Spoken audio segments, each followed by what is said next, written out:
بسم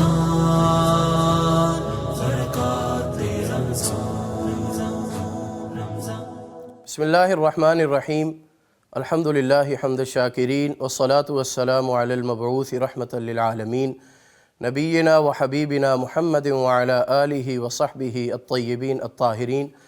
ناظرین، ایک ایسے مقدس اور مبارک مہینے میں کہ جب جنت کے دروازے کھل چکے، جہنم کے در بند ہو چکے ہیں، اور ایک ایسے مقدس اور مبارک مہینے میں کہ جس کی ہر رات میں جہنم سے آزادی کے پروانے تقسیم ہو رہے ہیں، جی ہاں ناظرین، اسی رمضان المبارک کی ایسی مقدس اور معطر ساعتوں میں جب بندوں کی سننے، بندوں کو دینے، بندوں کو نوازنے اور بندوں کو عطا کرنے کے لیے خود اللہ خالق و مالک کائنات عرش بری سے آسمان دنیا پر مستوی ہو چکے، پیغام ٹی وی پر آپ کا ہوسٹ حافظ زین العابدین علوی برکات رمضان سحر ٹرانسمیشن میں آپ کو خوش آمدید کہتا ہے۔ السلام علیکم ورحمۃ اللہ وبرکاتہ۔ ناظرین، آج جس ٹاپک پر ہم گفتگو کریں گے وہ اس کا موضوع ہے آج کی گفتگو کا تقویٰ۔ آپ کو پتہ ہے ہم آپ کے لیے انفارمیٹیو اور علمی موضوعات لے کر حاضر ہوتے رہتے ہیں۔ تقویٰ ایک بنیادی چیز ہے، دراصل یہ اللہ کا خوف اور اس کی رضا کے مطابق زندگی بسر کرنے کا نام ہے۔ قرآن کریم نے بھی تقویٰ کو کامیابی کی کنجی قرار دیا ہے۔ یہ وہ صفت ہے جو انسان کو انسان بناتی ہے، اس کو سنوارتی ہے، نکھارتی ہے، اس کی نیت کو خالص کرتی ہے اور اسے دنیا آخرت میں کامیابی کی راہ دکھاتی ہے۔ ناظرین، آج اسٹوڈیوز میں اس ٹاپک پر گفتگو کرنے کے لیے بڑے ہی محترم اور پیارے معزز مہمانان گرامی موجود ہیں۔ ان کو آپ سے ملوانے سے پہلے میں اپنا UAN نمبر 04211170000 دہرا رہا ہوں، جس پر آپ لائیو کالز کر سکتے ہیں اور اپنے مسائل کا حل جان سکتے ہیں۔ مفتی صاحب آپ کو جواب دیں گے۔ اس کے ساتھ ساتھ ہمارا واٹس ایپ نمبر ہے جس پر آپ میسج کر سکتے ہیں 032156520000۔ تو ناظرین، ہمارے مستقل پینل کا حصہ، ہمارے اس برکات رمضان سحر ٹرانسمیشن کی جان فضیلت الشیخ مولانا مفتی محمد نعمان فاروقی صاحب حفظہ اللہ، آئیے آپ کو ان سے ملواتے ہیں۔ مفتی صاحب السلام علیکم۔ وعلیکم السلام ورحمۃ اللہ وبرکاتہ۔ کیسے مزاج ہیں؟ اللہ کا بہت احسان، الحمدللہ، شکر ہے اللہ کا۔ دوسرے گیسٹ بڑے ہی محترم، بڑی ہی محبتوں سے نوازنے والے عالم دین فضیلت الشیخ محترم قاری نصیر احمد صاحب حفظہ اللہ ورعاہ۔ آپ فاضل مدینہ یونیورسٹی ہیں، پیغام ٹی وی میں ریسرچ اسکالر ہیں اور بڑی ہی خوبیوں کے مالک، ہمیشہ محبتوں سے نوازنے والے۔ آپ کو ان سے ملواتے ہیں۔ محترم قاری صاحب السلام علیکم ورحمۃ اللہ۔ جی وعلیکم السلام ورحمۃ اللہ۔ ماشاءاللہ، کیسے مزاج ہیں؟ جی خیر عافیت سے ہیں؟ اللہ تعالیٰ آپ کو سلامت رکھے اور اللہ تعالیٰ آپ کو خوش رکھے۔ محترم مفتی صاحب، میں اپنی گفتگو کا آغاز آپ سے کرتا ہوں۔ روزوں کی فرضیت کا مقصد اللہ تبارک و تعالیٰ نے تقویٰ بتایا ہے قرآن میں، تو یہ ڈیفائن کیجئے گا تقویٰ سے کیا مراد ہے؟ ان الحمد للہ والصلاۃ والسلام علی رسول اللہ۔ تقویٰ یہ لفظ ہے وقاء سے، وقاف یا اس کا مادہ ہے، تو اس کا مطلب اصل میں ہوتا ہے بچنا۔ تو اللہ تعالیٰ کا ایسا خوف کہ جس کی وجہ سے انسان نیکیاں کرے اور برائی سے اپنا دامن بچائے، تو وہ ہوتا ہے تقویٰ۔ ماشاءاللہ۔ یعنی چھوٹی سے چھوٹی نیکی کو چھوڑنا نہ اور چھوٹی سے چھوٹی برائی کو کرنا نہ، یہ ہے تقویٰ۔ سبحان اللہ۔ بعض لوگ تقوی کا مفہوم صرف یہی سمجھتے ہیں کہ گناہوں سے دامن بچانا ہی تقویٰ ہے، لیکن حقیقت میں نیکیاں کرنا بھی تقویٰ کی علامت ہے۔ دیکھیے، جنت میں جانے کے لیے ہمیں نیکیوں کی ضرورت ہے اور گناہوں سے بچنے کی ضرورت ہے، تو دونوں کام ہم کریں گے تو پھر ہم متقی بنیں گے، اور یہی روزے سے مقصود ہے۔ اب روزے سے یہ مقصود پورا کیسے ہوتا ہے وہ دیکھیے کہ ہم دن کے وقت جب روزہ رکھا ہوتا ہے تب ہم چند جائز امور، یعنی کھانا پینا ہمارے لیے جائز ہے، اور اسی طرح ازدواجی تعلقات ہمارے لیے جائز ہیں، لیکن ہم وہ نہیں کرتے۔ اب لعلکم تتقون کا یہی مطلب ہے نا کہ روزے تمہیں بچاتے ہیں گناہوں سے۔ جب بندہ یہ سوچتا ہے کہ میں دن کے وقت روزے کی حالت میں ان جائز امور سے بھی بچ رہا ہوں، کس کی خاطر؟ اس کی خاطر۔ سبحان اللہ۔ اسی لیے تو اللہ تعالیٰ بھی فرماتے ہیں الصوم لی وانا اجزی بھی، کہ روزہ میرے لیے ہے اور میں ہی اس کی جزا دوں گا۔ تو جب یہ اللہ تعالیٰ کی طرف سے اتنی بڑی وہ ایک اپرچونٹی ہے، ایک بہت بڑا ایک یعنی یہ دیا گیا ماحول اور اس کی یہ فضیلت دی گئی، تو اس کا مطلب ہے کہ اللہ تعالیٰ ہمارے اندر وہ شوق پیدا کرنا چاہتے ہیں کہ ہمارے اندر یہ جذبہ پیدا ہو کہ ہم نے گناہوں سے اپنا دامن کیسے بچانا ہے اور نیکیوں کو کیسے حاصل کرنا ہے۔ سبحان اللہ۔ اچھا، یہ بھی آپ سے عرض کرتا چلوں کہ جو ہمارے گناہ ہیں نا، یہ ہماری نیکیوں کے سامنے رکاوٹ بن جاتے ہیں، اللہ کے سامنے رکاوٹ بن جاتے ہیں، ہمیں اللہ کے قریب نہیں ہونے دیتے ہیں۔ تو جو ہم برائیوں سے اپنا دامن بچاتے ہیں نا، برائی سے بھی بچانا، پھر فضول باتوں اور کاموں سے بھی اپنے آپ کو بچانا، لغویات سے، بے مقصد کاموں سے، باتوں سے، ہم اگر غور کریں نا تو یقین کیجئے ہم اپنی سوچ اور فکر کتنی اعلیٰ ہے، یعنی جس کی وجہ سے انسان کو یہ انسانیت کی معراج ملی ہے، تو یہ اتنی بڑی ایک اللہ تعالیٰ کی عنایات میں سے ہے، لیکن ہم یہ بے مقصد کاموں میں گزار دیتے ہیں۔ یعنی کسی کے متعلق سوچتے گئے، اپنی دنیا ہی کے متعلق سوچتے گئے، کسی کے پیچھے چلے، بے مقصد باتوں میں، بے مقصد بحثوں میں الجھے رہتے ہیں۔ تو ان سے نکل کے تو ہمیں اچھائی کی طرف، با مقصد زندگی کی طرف آنا چاہیے، اور اس کے لیے سب سے جو بہترین لفظ اردو میں ہمیں ملتا ہے نا، وہ پرہیزگار کا ملتا ہے۔ یعنی ایسا شخص پرہیزگار، متقی، وہ شخص جو نیکیاں بھی کرتا ہے اور برائیوں سے اپنا دامن بچاتا ہے۔ عموماً اس کا معنی ڈرنا بھی کیا جاتا ہے، لیکن ڈرنا اس کا اصلی معنی نہیں ہے، اس کا معنی اصل میں بچنا۔ ڈرنا کس طرح کہ جہنم سے انسان ڈر جائے، اپنے آپ کو جہنم سے بچا لے، ایسے کام نہ کرے جو اس کو جہنم کی طرف لے کے جائیں، جنتیوں کے سے کام کرے۔ اور اللہ تعالیٰ نے جو تقوی کی جو بتائی ہیں اس کے صلے اور اس کے ثواب، اس میں سے یہ بھی ہے کہ ان اللہ مع الذین اتقوا، کہ اللہ تعالیٰ متقین کے ساتھ ہوتا ہے۔ کیوں؟ وہی بات کہ جب ہم گناہوں سے اپنا دامن بچاتے ہیں، نیکیوں کی طرف آتے ہیں، تو اللہ تعالیٰ کی معیت ہمیں مل جاتی ہے۔ تو یہ بہت بڑا ساتھ ہے، اور یقین کیجئے کہ جس کو اللہ تعالیٰ کی معیت مل جائے ایسے لمحات کے اندر کہ زندگی اس کی اداس ویراں سی ہے، اللہ کی معیت کا احساس ہی اسے کہاں سے کہاں لے جاتا ہے۔ اچھا، میں خالق کے ساتھ ہوں، اب مجھے کسی کا غم نہیں ہے، کوئی فکر نہیں ہے، کوئی پریشانی نہیں ہے۔ اگرچہ وہ اپنے بندوں کو آزمائش میں ڈالتا بھی ہے، لیکن وہ بڑی آسانی سے اس سے گزر جاتے ہیں اور محبت الہی لے لیتے ہیں۔ ان اللہ یحب المتقین۔ سبحان اللہ۔ تو یہ مدارج ہیں اور یہ چیزیں ہیں، یہ ہمیں ضرور ان کو اختیار کرنا چاہیے۔ بڑی خوبصورت گفتگو سے آغاز ہوا ہے۔ میں اپنے دوسرے معزز مہمان گرامی کی طرف آتا ہوں۔ محترم قاری صاحب، رسول اللہ صلی اللہ علیہ وسلم ہمارے لیے اسوہ حسنہ ہیں بے شک، اور آپ امام المتقین ہیں، تو اللہ کے نبی علیہ الصلاۃ والسلام کے تقوی کے متعلق فرمائیے کہ آپ کس قدر تقوی، اللہ کا ڈر اختیار فرماتے تھے؟ الحمدللہ والصلاة والسلام علی رسول اللہ وعلی آلہ وصحبہ ومن والہ۔ حافظ زین العابدین، آپ کا پیغام ٹی وی کا بہت شکریہ بارک اللہ کہ جی۔ انہوں نے آج اس بابرکت ساعتوں میں ہمیں بھی موقع فراہم کیا۔ اللہ پاک اس ٹیم کی طرف سے اور پیغام ٹی وی کی ان کاوشوں کو قبول فرمائے۔ آمین آمین۔ آپ کی محبتوں کا شکریہ، آپ اس وقت تشریف لائے۔ جزاک اللہ۔ گزارش یہ ہے کہ جیسے کہ شیخ فاروقی صاحب بیان کر رہے تھے کہ تقوی جو ہے وہ بچ جانے کا نام ہے۔ بچ جانے کے ساتھ ساتھ نہ کئی دفعہ یوں ہوتا ہے کہ مثال کے طور پہ اللہ تعالیٰ نے آدم علیہ السلام کو جنت میں بھیج دیا اور صرف ایک جگہ سے روکا تھا کہ یہ کھانا نہیں کھانا ہے، یہ دانا نہیں کھانا، باقی ہر چیز کی اجازت تھی، روکا صرف ایک جگہ سے، وَلَا تَقْرَبَا هَذِهِ الشَّجَرَةَ وَلَا تَقْرَبَا هَذِهِ الشَّجَرَةَ۔ اچھا، آدم علیہ السلام وہ ارتکاب کر بیٹھے، رکے نہیں۔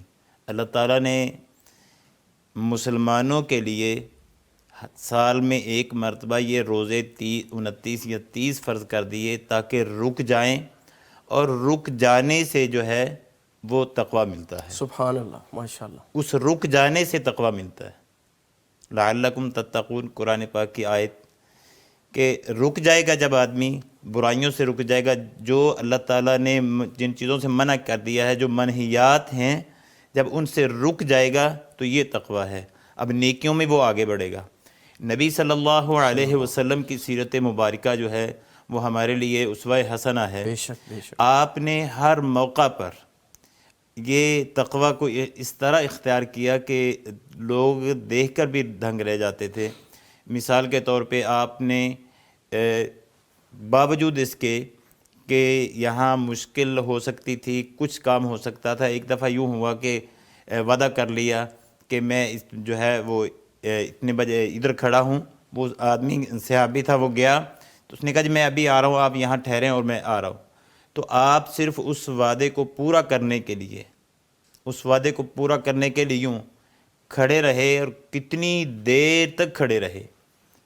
اب ظاہر ہے آپ اس کے معاملے میں کہہ سکتے تھے کہ اگر دیر ہو گئی ہے تو اتنی دیر کھڑے ہونے کے بعد کیا جواز بنتا ہے، لیکن اللہ کا ڈر، اللہ کا خوف، اللہ کا تقوی جو ہے وہ یوں پیش کیا کہ آنے والے لوگوں کے لیے ایک مثال قائم کر دی کہ آپ نے جو بات کہی ہے بس اس پہ یوں عمل کرنا ہے. اللہ کے رسول صلی اللہ علیہ وسلم کے بے شمار اس طرح کے واقعات ہیں کہ آپ نے دنیا کو سکھا دیا کہ یوں اللہ سے ڈرا جاتا ہے. ام المومنین حضرت عائشہ رضی اللہ تعالی عنہا بیان کرتی ہیں کہ اللہ کے رسول جب گھر میں ہوتے تو صبح جب تہجد کے لیے اٹھتے، نماز پڑھتے، تو نماز کے دوران آپ اللہ سے دعائیں اور التجائیں کرتے ہوئے اتنا روتے کہ ام المومنین فرماتے ہیں کہ اللہ کے رسول آپ کے تو گناہ پہلے ہی بخشے ہوئے، اللہ اکبر، اللہ تعالیٰ نے معاف کر دیے ہیں.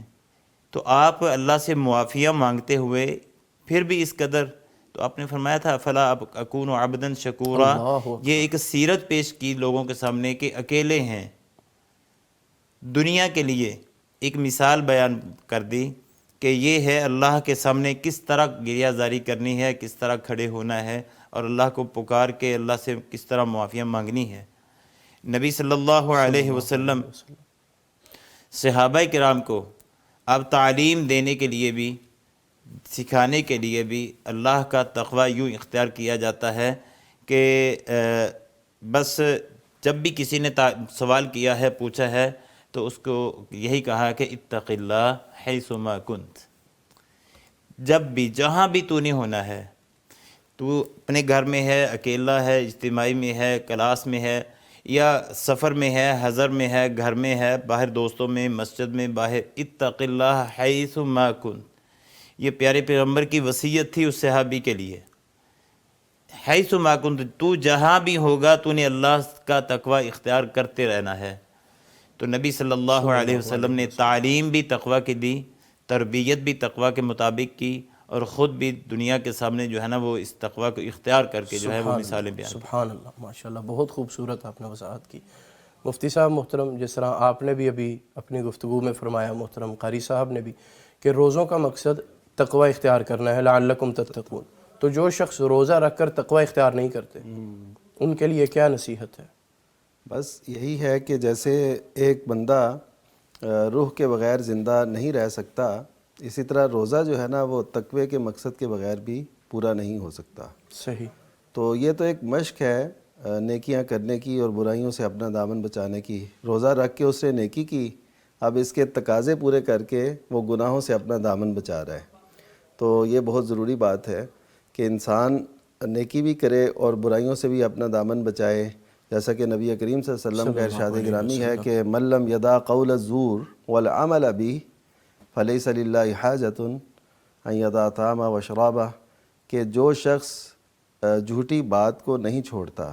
اب یہ زور کا مطلب اصل میں ہے کہ کوئی بھی جھوٹی بات کسی بھی نوعیت کی، کسی بھی طرح کی، وہ انسان اگر نہیں چھوڑتا.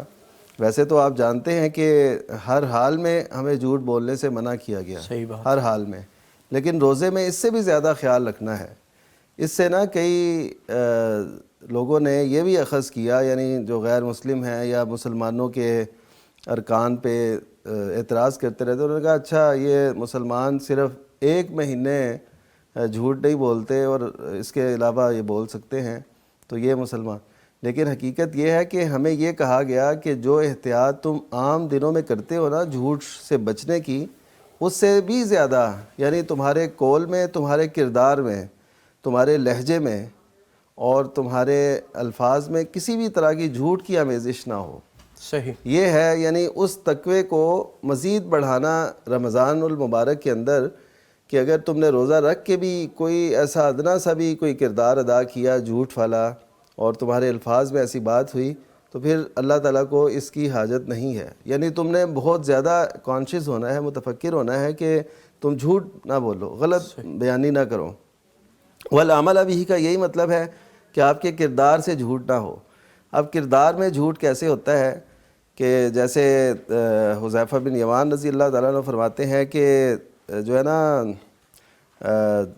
اللہ تعالیٰ کی خشیت یا خشوع جو ہے اس میں بھی نفاق ہوتا ہے. وہ کیسے کہ انسان ظاہری طور پر اللہ تعالیٰ کے سامنے کھڑا ہو, ظاہری طور پر اللہ تعالیٰ کے سامنے کھڑا ہے لیکن دلی طور پر وہ اللہ تعالیٰ کے سامنے نہیں ہے. تو یہ جھوٹ ہو گیا کس کا؟ عملی طور پر جھوٹ ہو گیا.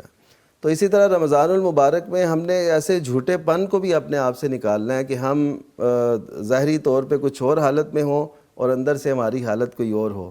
تو یہ ساری چیزیں جب ہم چھوڑتے ہیں نا, یعنی یہ سمجھے کہ بہت اعلیٰ ایک ہمیں پریکٹس کرائی جاتی ہے تقوی کی, اور اس حدیث مبارکہ سے یہ پتہ چلتا ہے.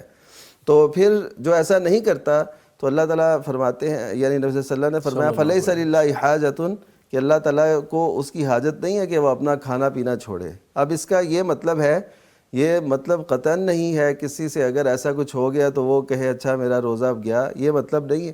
یہ وعید فرمائی گئی, یہ ایک اعلیٰ معیار دیا گیا کہ ہم اگر اس کے مطابق اپنا روزہ اختیار کریں گے, اس کے تقاضے پورے کریں گے تو ہمیں وہ فوائد حاصل ہوں گے جو ہونے چاہیے. اب دیکھیے کہ روزے کل ایک سوال ہوتا ہے کہ ایک شخص ایک گروپ کے اندر کہ ایک شخص وہ دیکھ رہا ہے ویڈیو فلم, ٹھیک ہے, اور اس سے کیا ہوا, نتیجہ کیا نکلا کہ اس کو اپنے آپ پہ کنٹرول نہ رہا اور وہ جو ہے یعنی سمجھیں کہ ایک اگلے مرحلے میں چلا گیا, یعنی ذاتی طور پر. تو اس طرح اب وہ سوال کر رہے ہیں. اب میں نے اس سے جواب تو دیا, اور ناظرین کے لیے بھی عرض ہے کہ اگر ایسے آپ غلط کام کرتے ہوئے اگر اگلے مرحلے میں چلے جاتے ہیں تو پھر آپ کا روزہ جو ہے نا وہ فاسد ہو جاتا ہے. اور اگر وہی چیز اگر بالفرض فطری طور پر ایسا کچھ ہو جائے تو اس میں آپ مجرم نہیں ہیں, آپ کا روزہ برقرار ہے. تو پتہ یہ چلتا ہے کہ ہم روزے سے کیسے مستفید ہو سکتے ہیں جب ہم اس کے مقاصد کو سمجھیں گے کہ وہ چیزیں جو اللہ تعالیٰ نے حلال کی تھی ہم ان کو اختیار نہیں کر رہے, تو جو اللہ تعالیٰ نے حرام قرار دی ہیں اس کو ہم پھر کیوں اختیار کرتے ہیں. بہت بہتر, ٹھیک ہے. محترم قاری صاحب, جس طرح آپ نے رسول اللہ صلی اللہ علیہ وسلم کے تقوی کے متعلق فرمایا, یہ فرمائیے گا کہ تقوی کا تعلق صرف عبادات سے ہے یا باقی معاملات, لین دین یا تجارت وغیرہ سے بھی ہے؟ تقوی زندگی کا شعار ہے. تقوی جو ہے نا جی, وہ آپ دنیا میں لین دین کرتے ہیں, کاروبار کرتے ہیں, عبادت کرتے ہیں, جیسا کہ شیخ بھی ابھی فرما رہے تھے کہ ہر مرحلے میں آپ نے تقوی کو اختیار کرنا ہے. آپ اگر کاروبار کرتے وقت جھوٹ بولتے ہیں, غلط بیانی سے کام لیتے ہیں, مال میں ملاوٹ کرتے ہیں, یا جو چیز اصل ہے بیچتے وقت جو ہے وہ اس کی حقیقت کو بیان نہیں کرتے, اس کے نقائص کو بیان نہیں کرتے, تو یہ بھی دنیاوی لحاظ سے بھی. اچھا, پھر رشتوں کا آپس میں جو ہے نا وہ ملاقات ہے, میل ہے, تو اس میں بھی تقوی کا اختیار ہے. اللہ اکبر. اگر صرف وہی کام رشتہ دار سے بھی آپ ملتے ہیں تو اللہ کی رضا کے لیے, اللہ کو خوش کرنے کے لیے, نیکی کی خاطر ملتے ہیں تو اس میں اجر بھی ہے. سبحان اللہ. اگر ویسے جاتے ہیں تو اس میں اجر نہیں ہے. ٹھیک ہے, آپ نے ملاقات تو کی, لیکن ملاقات کے اندر مقصد جو ہے وہ صرف اللہ تعالیٰ کی رضا ہو, اللہ تعالیٰ کو خوش کرنا ہو, وہ اقربا کو جو ہے نا وہ رشتہ داری کو ملانا اور رحم کے معاملات کو ادا کرنا جو اللہ کی طرف سے عائد ہیں.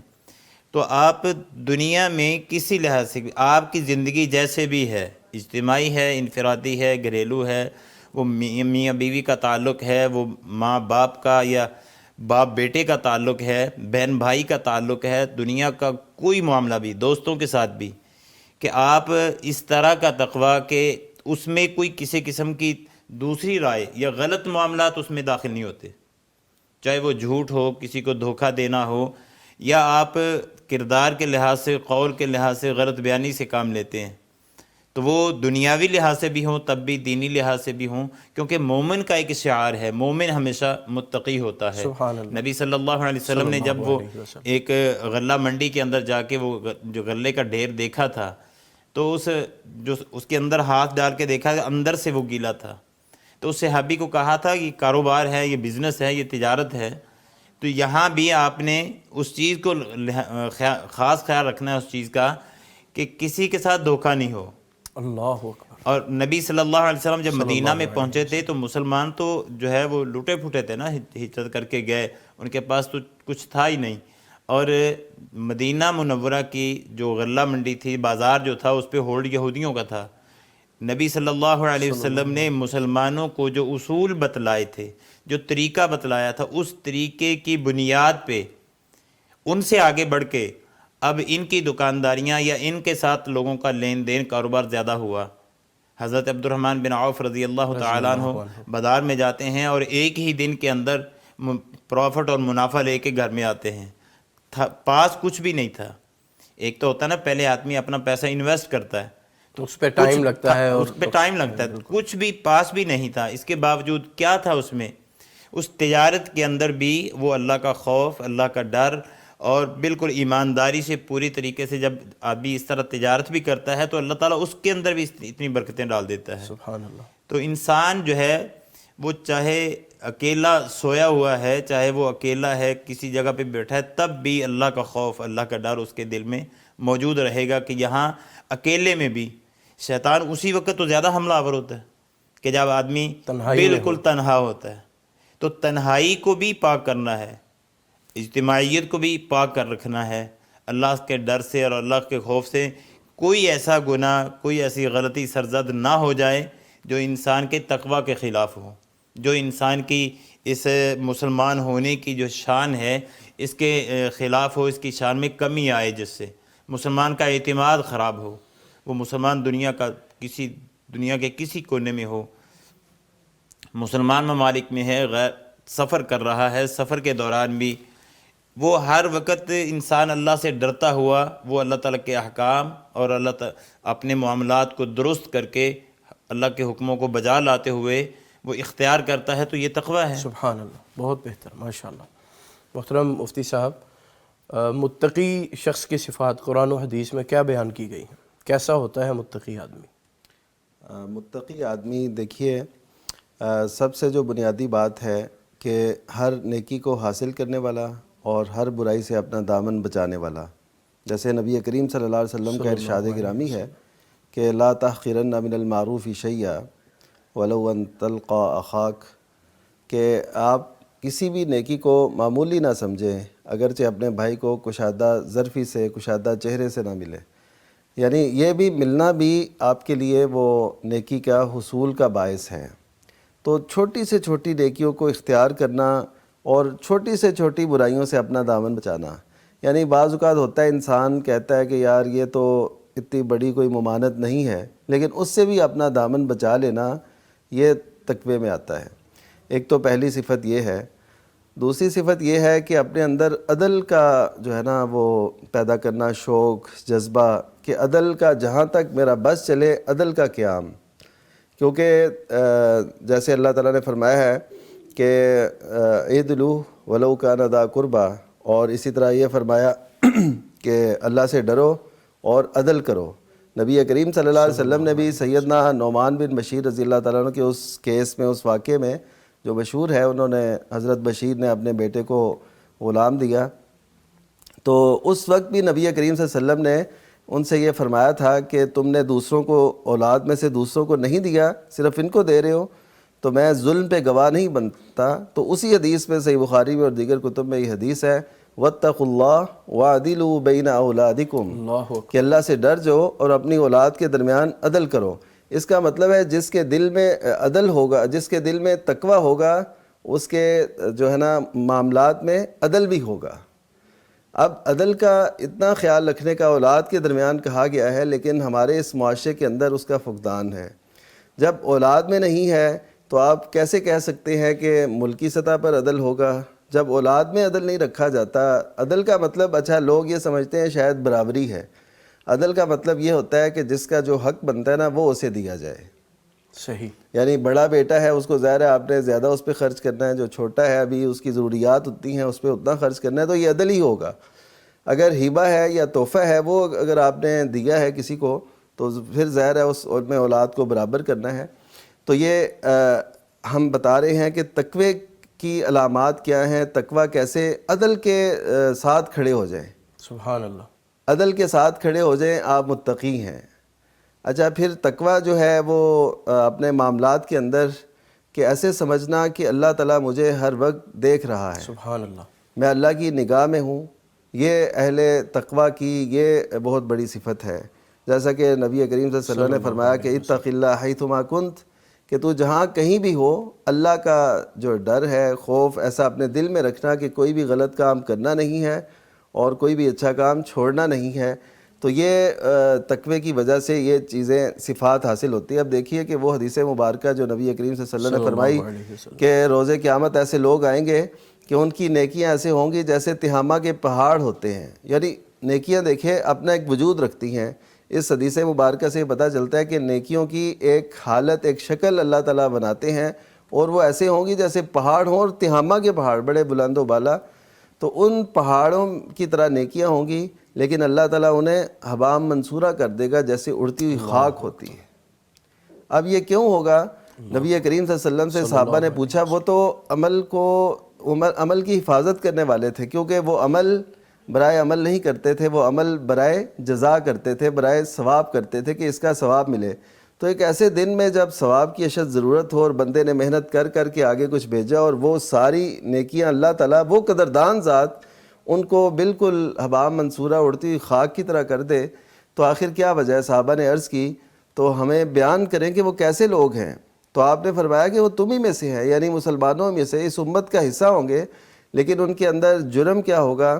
اذا خلو انتہکوا محارم اللہ، کہ جب وہ علیحدہ ہوتے تھے تو اللہ تعالیٰ کی حدود کو پامال کرتے تھے، اللہ اکبر، اس کا خیال نہیں رکھتے تھے. اللہ اکبر. اس طرح اس دور کے اندر جس میں ہم جی رہے ہیں، اس میں تقوی کے منافی کئی امور ہیں اس حدیث کے پیش نظر کہ ہاں، اور اس آیت کے کہ اللہ تعالیٰ تمہیں دیکھ رہا ہے، اللہ تعالیٰ تمہیں جانتا ہے، تمہارے دلوں سے بھی واقف ہے. تو اس دور کے اندر ایسی برائیوں سے اپنا دامن بچانا جو دیکھنے سے تعلق رکھتی ہیں، جو سننے سے، کیونکہ آج بہت دیکھا جاتا ہے. آپ اپنا سکرین ٹائم ہر کوئی دیکھے وہ کتنا استعمال، جی اور کیا کچھ دیکھتا ہے. وہ دیکھتا ہے اچھا کوئی نہیں دیکھ رہا، وہ بچے ہوں، وہ بڑے ہوں، وہ اچھے لوگ ہوں، وہ تو شیطان جو ہے وہ مختلف چیزیں ذہن میں ڈال دیتا ہے کہ خیر ہے، اب کون سا کوئی دیکھ رہا ہے. تو اس وقت اس کے ذہن میں جب یہ بات آ جائے نا کہ اللہ تو مجھے دیکھ رہا ہے، تو یہ سمجھیں تقوی کی علامت ہے. تو اسی طرح جو ہے اپنے معاملات کے اندر آپ دیکھیے نبی کریم صلی اللہ علیہ وسلم سے پوچھا گیا کہ آپ یہ دعا بڑی کرتے ہیں، اور ہر نماز میں نبی صلی اللہ علیہ وسلم یہ دعا کرتے تھے کہ اللہم انی اعوذ بک من الماثم والمغرم، وہ جو آخر میں دعا کی جاتی ہے تشہد کے آخر میں. تو اس میں نبی صلی اللہ علیہ وسلم یہ دعا کرتے تھے. اور ویسے بھی تو آپ سے عرض کی گئی آپ یہ دعا بڑی کرتے ہیں. تو آپ نے فرمایا کہ اصل میں قرض سے پناہ میں اس لیے مانگتا ہوں کہ جب بندہ مقروض ہوتا ہے تو قرض کا جب مطالبہ کیا جاتا ہے اس سے کہ واپس کریں، تو وہ وعدہ کرتا ہے تو اس کی خلاف ورزی کر بیٹھتا ہے، غلط بیانی کر دیتا ہے. تو میں یہ بچنا چاہتا ہوں کہ قرض کی وجہ سے مجھے یہ جو ہے نا باتیں نہ کرنی پڑیں. صحیح. کیونکہ بندہ مجبور ہوتا ہے، بعض اوقات اس کے پاس وہ حالات نہیں بن رہے ہوتے. تو یہ تقوی. اور اسی طرح لوگوں کے ساتھ معاشرت میں تقوی یہ ہے کہ آپ ان سے آپ کی خوبصورت گفتگو جاری ہے. میں چاہتا ہوں قاری صاحب کو بھی اپنی گفتگو میں شامل رکھیں. بارک اللہ. قاری صاحب محترم فرمائیے گا کہ روزہ رکھ کر بندہ جھوٹ بھی بولے، چغلی بھی کرے، غیبت بھی کرے اور بد زبانی جیسے برے افعال اور اعمال ان کو بھی اختیار کیے رکھے، کیا یہ ساری چیزیں تقوی کے منافی نہیں؟ جی بالکل منافی ہیں. جیسا کہ پہلے بھی حدیث جو ہے حضرت نے پیش کی تھی کہ جو آدمی جو ہے نا وہ جھوٹی بات یا جھوٹ پہ عمل کرنا، فلیس للہ حاجۃ ان یدع طعامہ. اچھا، قول الزور جو ہے اس میں تمام وہ آپ کی زبان سے سرزد ہونے والے کلمات، وہ جو برے کلمات جس کو آپ جس انداز سے بھی بیان کر لیں، وہ لڑائی کے انداز میں ہو، وہ جھوٹ بولنے یا غلط بیانی کرنے کے انداز میں ہو، دوسرے کو تکلیف دینے والے بھی جملے ہوں، تو وہ تمام یہ الفاظ جو ہیں ان کا احاطہ کرتے ہیں کہ آدمی جب وہ کرے گا تو پھر وہ اس مقام پر نہیں رہے گا. دیکھیں، روزہ رکھ کے ایک فرض ہے وہ ادا کرنا، یہ تو ٹھیک ہے، صحیح بات. اچھا، کئی دفعہ یہ روزہ رکھنے کے بعد اس کی حفاظت کرنا اور اس کو اچھے مقام تک کہ اللہ تعالیٰ کے ہاں یہ بہت اچھا بن جائے۔ دیکھیں آپ، انسان سادہ لباس بھی پہنتا ہے تو ٹھیک ہے، سادہ لباس ہے، اس کا سطر تو ڈھک گیا، وہ فرض تو ادا ہو گیا، لیکن ایک آدمی وہ لباس اس طرح کا جو ہے نا وہ اچھا ویسٹ کوٹ پہن کے اور اس کے کلر کے جو ہے نا وہ اس کی اچھی چوائس کرتا ہے کہ یہ مجھ پہ زیادہ سے زیادہ خوبصورت لگے، تو اپنی خوش لباسی شخصیت کرتا کو ہے۔ نکھارنے کے لیے وہ تمام جتنے بھی اعمال کرتا ہے تو اس سے شخصیت تو نکھرتی ہے۔ فرض تو اس سے بھی ادا ہو جاتا ہے کہ آپ کوئی بھی کپڑا پہن لیں، لباس پہن لیں اور وہ سطر ڈھک جائے اور ٹھیک ہے، وہ لباس ہے۔ بالکل ٹھیک۔ اسی طرح ہی روزے کی حفاظت بھی کرنا پڑتی ہے، روزے کو بھی نکھارنا پڑتا ہے، تاکہ اچھا جب آدمی روزے کو نہیں نکھارتا، اس کے منافی امور، منافی معاملات، کام جو کرتا ہے، فرض ادا ہوگا لیکن اس کے اندر وہ شان، وہ عظمت، وہ رفعت نہیں رہے گی، اس طرح سے وہ مقام والا روزہ نہیں رہے گا، بالکل وہ شان والا روزہ نہیں رہے گا۔ فرض تو صبح جب سحری کھا لی، افطاری تک جو ہے وہ فرائض اس نے ادا کیے ہیں تو وہ روزہ ہوگا، لیکن اس کے اندر بہت ساری ایسی چیزیں ہیں جو ایسی کمیاں ہیں جہاں قیامت کے دن ایک ایک نیکی، چھوٹی سے چھوٹی نیکی کی ضرورت ہوگی نا، تو یہ جو رمضان المبارک کا روزہ اور قرآن یہ سفارش کریں گے۔ اللہ اکبر۔ جب کب سفارش کریں گے؟ جب ان کا بھی پورا حق ادا کیا ہے، بالکل ٹھیک۔ صرف یہ نہیں کہ فرض ادا کیا ہے، پورا حق ادا کیا ہے اور اس شان و شوکت سے ادا کیا ہے کہ یہ روزہ جو ہے وہ بڑا شاندار اور جو ہے نا وہ اعلیٰ قسم کا بن جائے، اللہ کے ہاں بہت مقبول ہو جائے، بہت ہی اللہ تعالیٰ خوش ہو جائے اس سے، تو وہ روزہ جو ہے اسی لحاظ سے اتنا ہی بڑھ چڑھ کر جو ہے وہ آپ کی سفارش بھی کرے گا۔ بالکل ٹھیک۔ اگر آپ گناہ کرتے ہیں تو کمیاں بھی آئیں گی، اور کمی آتے آتے صرف وہ فرض تو ادا ہو جائے گا، لیکن کمی آنے کی وجہ سے وہ لطف، وہ مزہ، وہ اس طرح سے رضامندی اللہ تعالیٰ کی حاصل نہیں ہو سکتی۔ صحیح بات، خوبصورت بات کی۔ میں آپ کے اس گفتگو سے یہ سمجھا ہوں کہ انسان اگر لغو اور رفث کام کرے، نیکی تو ہو گئی، روزہ تو فرض تو ادا ہو گیا، لیکن اس کا مقام کم ہو گیا اور اس کا جو ثواب کی ایک معراج ہے وہ نہیں پا سکے۔ وہ نہیں ہو سکتی۔ صحیح۔ محترم مفتی صاحب یہ فرمائیے گا کہ قرآن و سنت میں تقوی اختیار کرنے کے متعلق کیا انسانیت کو ہدایت دی گئی ہے؟ جی، ہم اگر دیکھیں تو نبی کریم صلی اللہ علیہ وسلم صلی اللہ علیہ جب بھی کسی قافلے کو روانہ فرماتے تھے، جب بھی کسی کو کہیں بھیجتے تھے مہم پہ، اور اسی طرح بعد میں عہد خلافت میں خلفائے راشدین بھی وہ یہی کہتے تھے کہ اوصیکم بتقوی اللہ، کہ میں تمہیں اللہ کے تقوی کی وصیت کرتا ہوں۔ تو یہ سمجھے زندگی کا ایک حصہ بن گیا، ایک یعنی روٹین بن گئی لوگوں کو تقوی کی تلقین کرنا، بچانا، کیونکہ اس کے بغیر کوئی بھی معاملہ صحیح طریقے سے ہو نہیں سکتا۔ آپ دیکھیے کہ نکاح ہے، کتنا خوبصورت بندھن ہے، تو اس میں تو ہونا چاہیے نا اللہ تعالیٰ کی طرف سے یا نبی کریم صلی اللہ علیہ وسلم کی طرف سے ایسی آیات آتی جس سے اللہ کی محبت کا ذکر ہوتا اور یہ کہا جاتا کہ تمہیں ایک دوسرے کے لیے سکون بنایا ہے، اور یہ کہا جاتا تم اپنے لیے برکت، اور ایسے وہ برکت کی دعاؤں کا تو ذکر ہے نبی صلی اللہ علیہ وسلم نے فرمایا۔ لیکن سب سے زیادہ جن آیات کو اس خطبہ نکاح میں پڑھا جاتا ہے وہ آیات ہیں جس میں تقوی کا حکم ہے۔ بالکل ٹھیک۔ تو یعنی تقوی ہمارے گھر کو بچانے کے لیے، ہمارے گھر کو ایک نیکی کا گہوارہ بنانے کے لیے، اور تقوی کے لیے وہ بہت ضروری ہے ایک متقی گھرانے کے لیے۔ تو اس وجہ سے دیکھیے وہاں بھی بار بار تقوی کا حکم ہے۔ اور اسی طرح آپ سورہ طلاق دیکھ لیں، اس میں اللہ تعالیٰ نے کتنی دفعہ یہ فرمایا کہ من یتق اللہ یجعل لہ مخرجا، کہ جو کوئی، اب ہے طلاق کی بات ہے اور اس میں بھی تقوی کی تلقین کی جا رہی ہے۔ یہاں پہ خطبہ نکاح میں نکاح کی بات ہے تو وہاں بھی تقوی کی تلقین ہے، یہاں پہ طلاق کے مسائل ہیں تو وہاں بھی تقوی کی تلقین ہے۔ کیوں کہ دیکھو تم اگر بس نہیں سکے، تم اگر آپس میں تمہارے ذہن نہیں مل سکے، تم ایک دوسرے سے جدا جدا ہو رہے ہو، تو اس کا یہ مطلب نہیں ہے تم اللہ تعالیٰ کی حدود کو کراس کرنا شروع کر دو۔ یعنی جو تم مثلا ایسے ہوتا ہے نا، طلاق ہو گئی تو اچھا الزام لگانے شروع کر دیے، یا کوئی عورت خلا لے رہی ہے تو اپنے آپ کو سچا اور دوسرے کو جھوٹا کہنے کے لیے، جی اس نے تو میرے ساتھ یہ کیا، آپ کو کیا پتا، یہ بھی کرتی تھی یا کرتا تھا، یہ باتیں شروع۔ اب یہ تقوی کے منافی امور ہیں۔ تو اس کا مطلب ہے کہ جب زندگی کے اہم معاملات کے اندر تقوی کا درس ہے تو اس کا مطلب ہے کہ ہماری پوری زندگی وہ تقوی سے بھری ہونی چاہیے. سبحان اور تقوی کا حکم اللہ تعالیٰ نے بہت سی آیات میں فرمایا. اور حقیقت یہ ہے کہ جہاں پہ اللہ تعالیٰ نے یہ فرمایا نا جہنم کے لیے اعدت للکافرین، کہ یہ غیر مسلموں کے لیے اللہ تعالیٰ نے بنائی ہے، تو اسی طرح جو جنت ہے اس کے متعلق یہ فرمایا کہ اعدت للمتقین، کہ یہ متقین کے لیے تیار کی گئی ہے. وہاں پہ یہ نہیں فرمایا کہ حالانکہ کافر کے مقابلے میں مسلمان کا لفظ بھی آتا ہے، لیکن یہ نہیں کہا کہ مومنوں کے لیے بنائی گئی ہے، بلکہ کہا متقین کے لیے بنائی گئی ہے. سبحان اللہ. اور قرآن مجید کا پہلا صفحہ جب ہم دیکھتے ہیں تو اس میں بھی ہدی للمتقین کے لفظ آتے ہیں.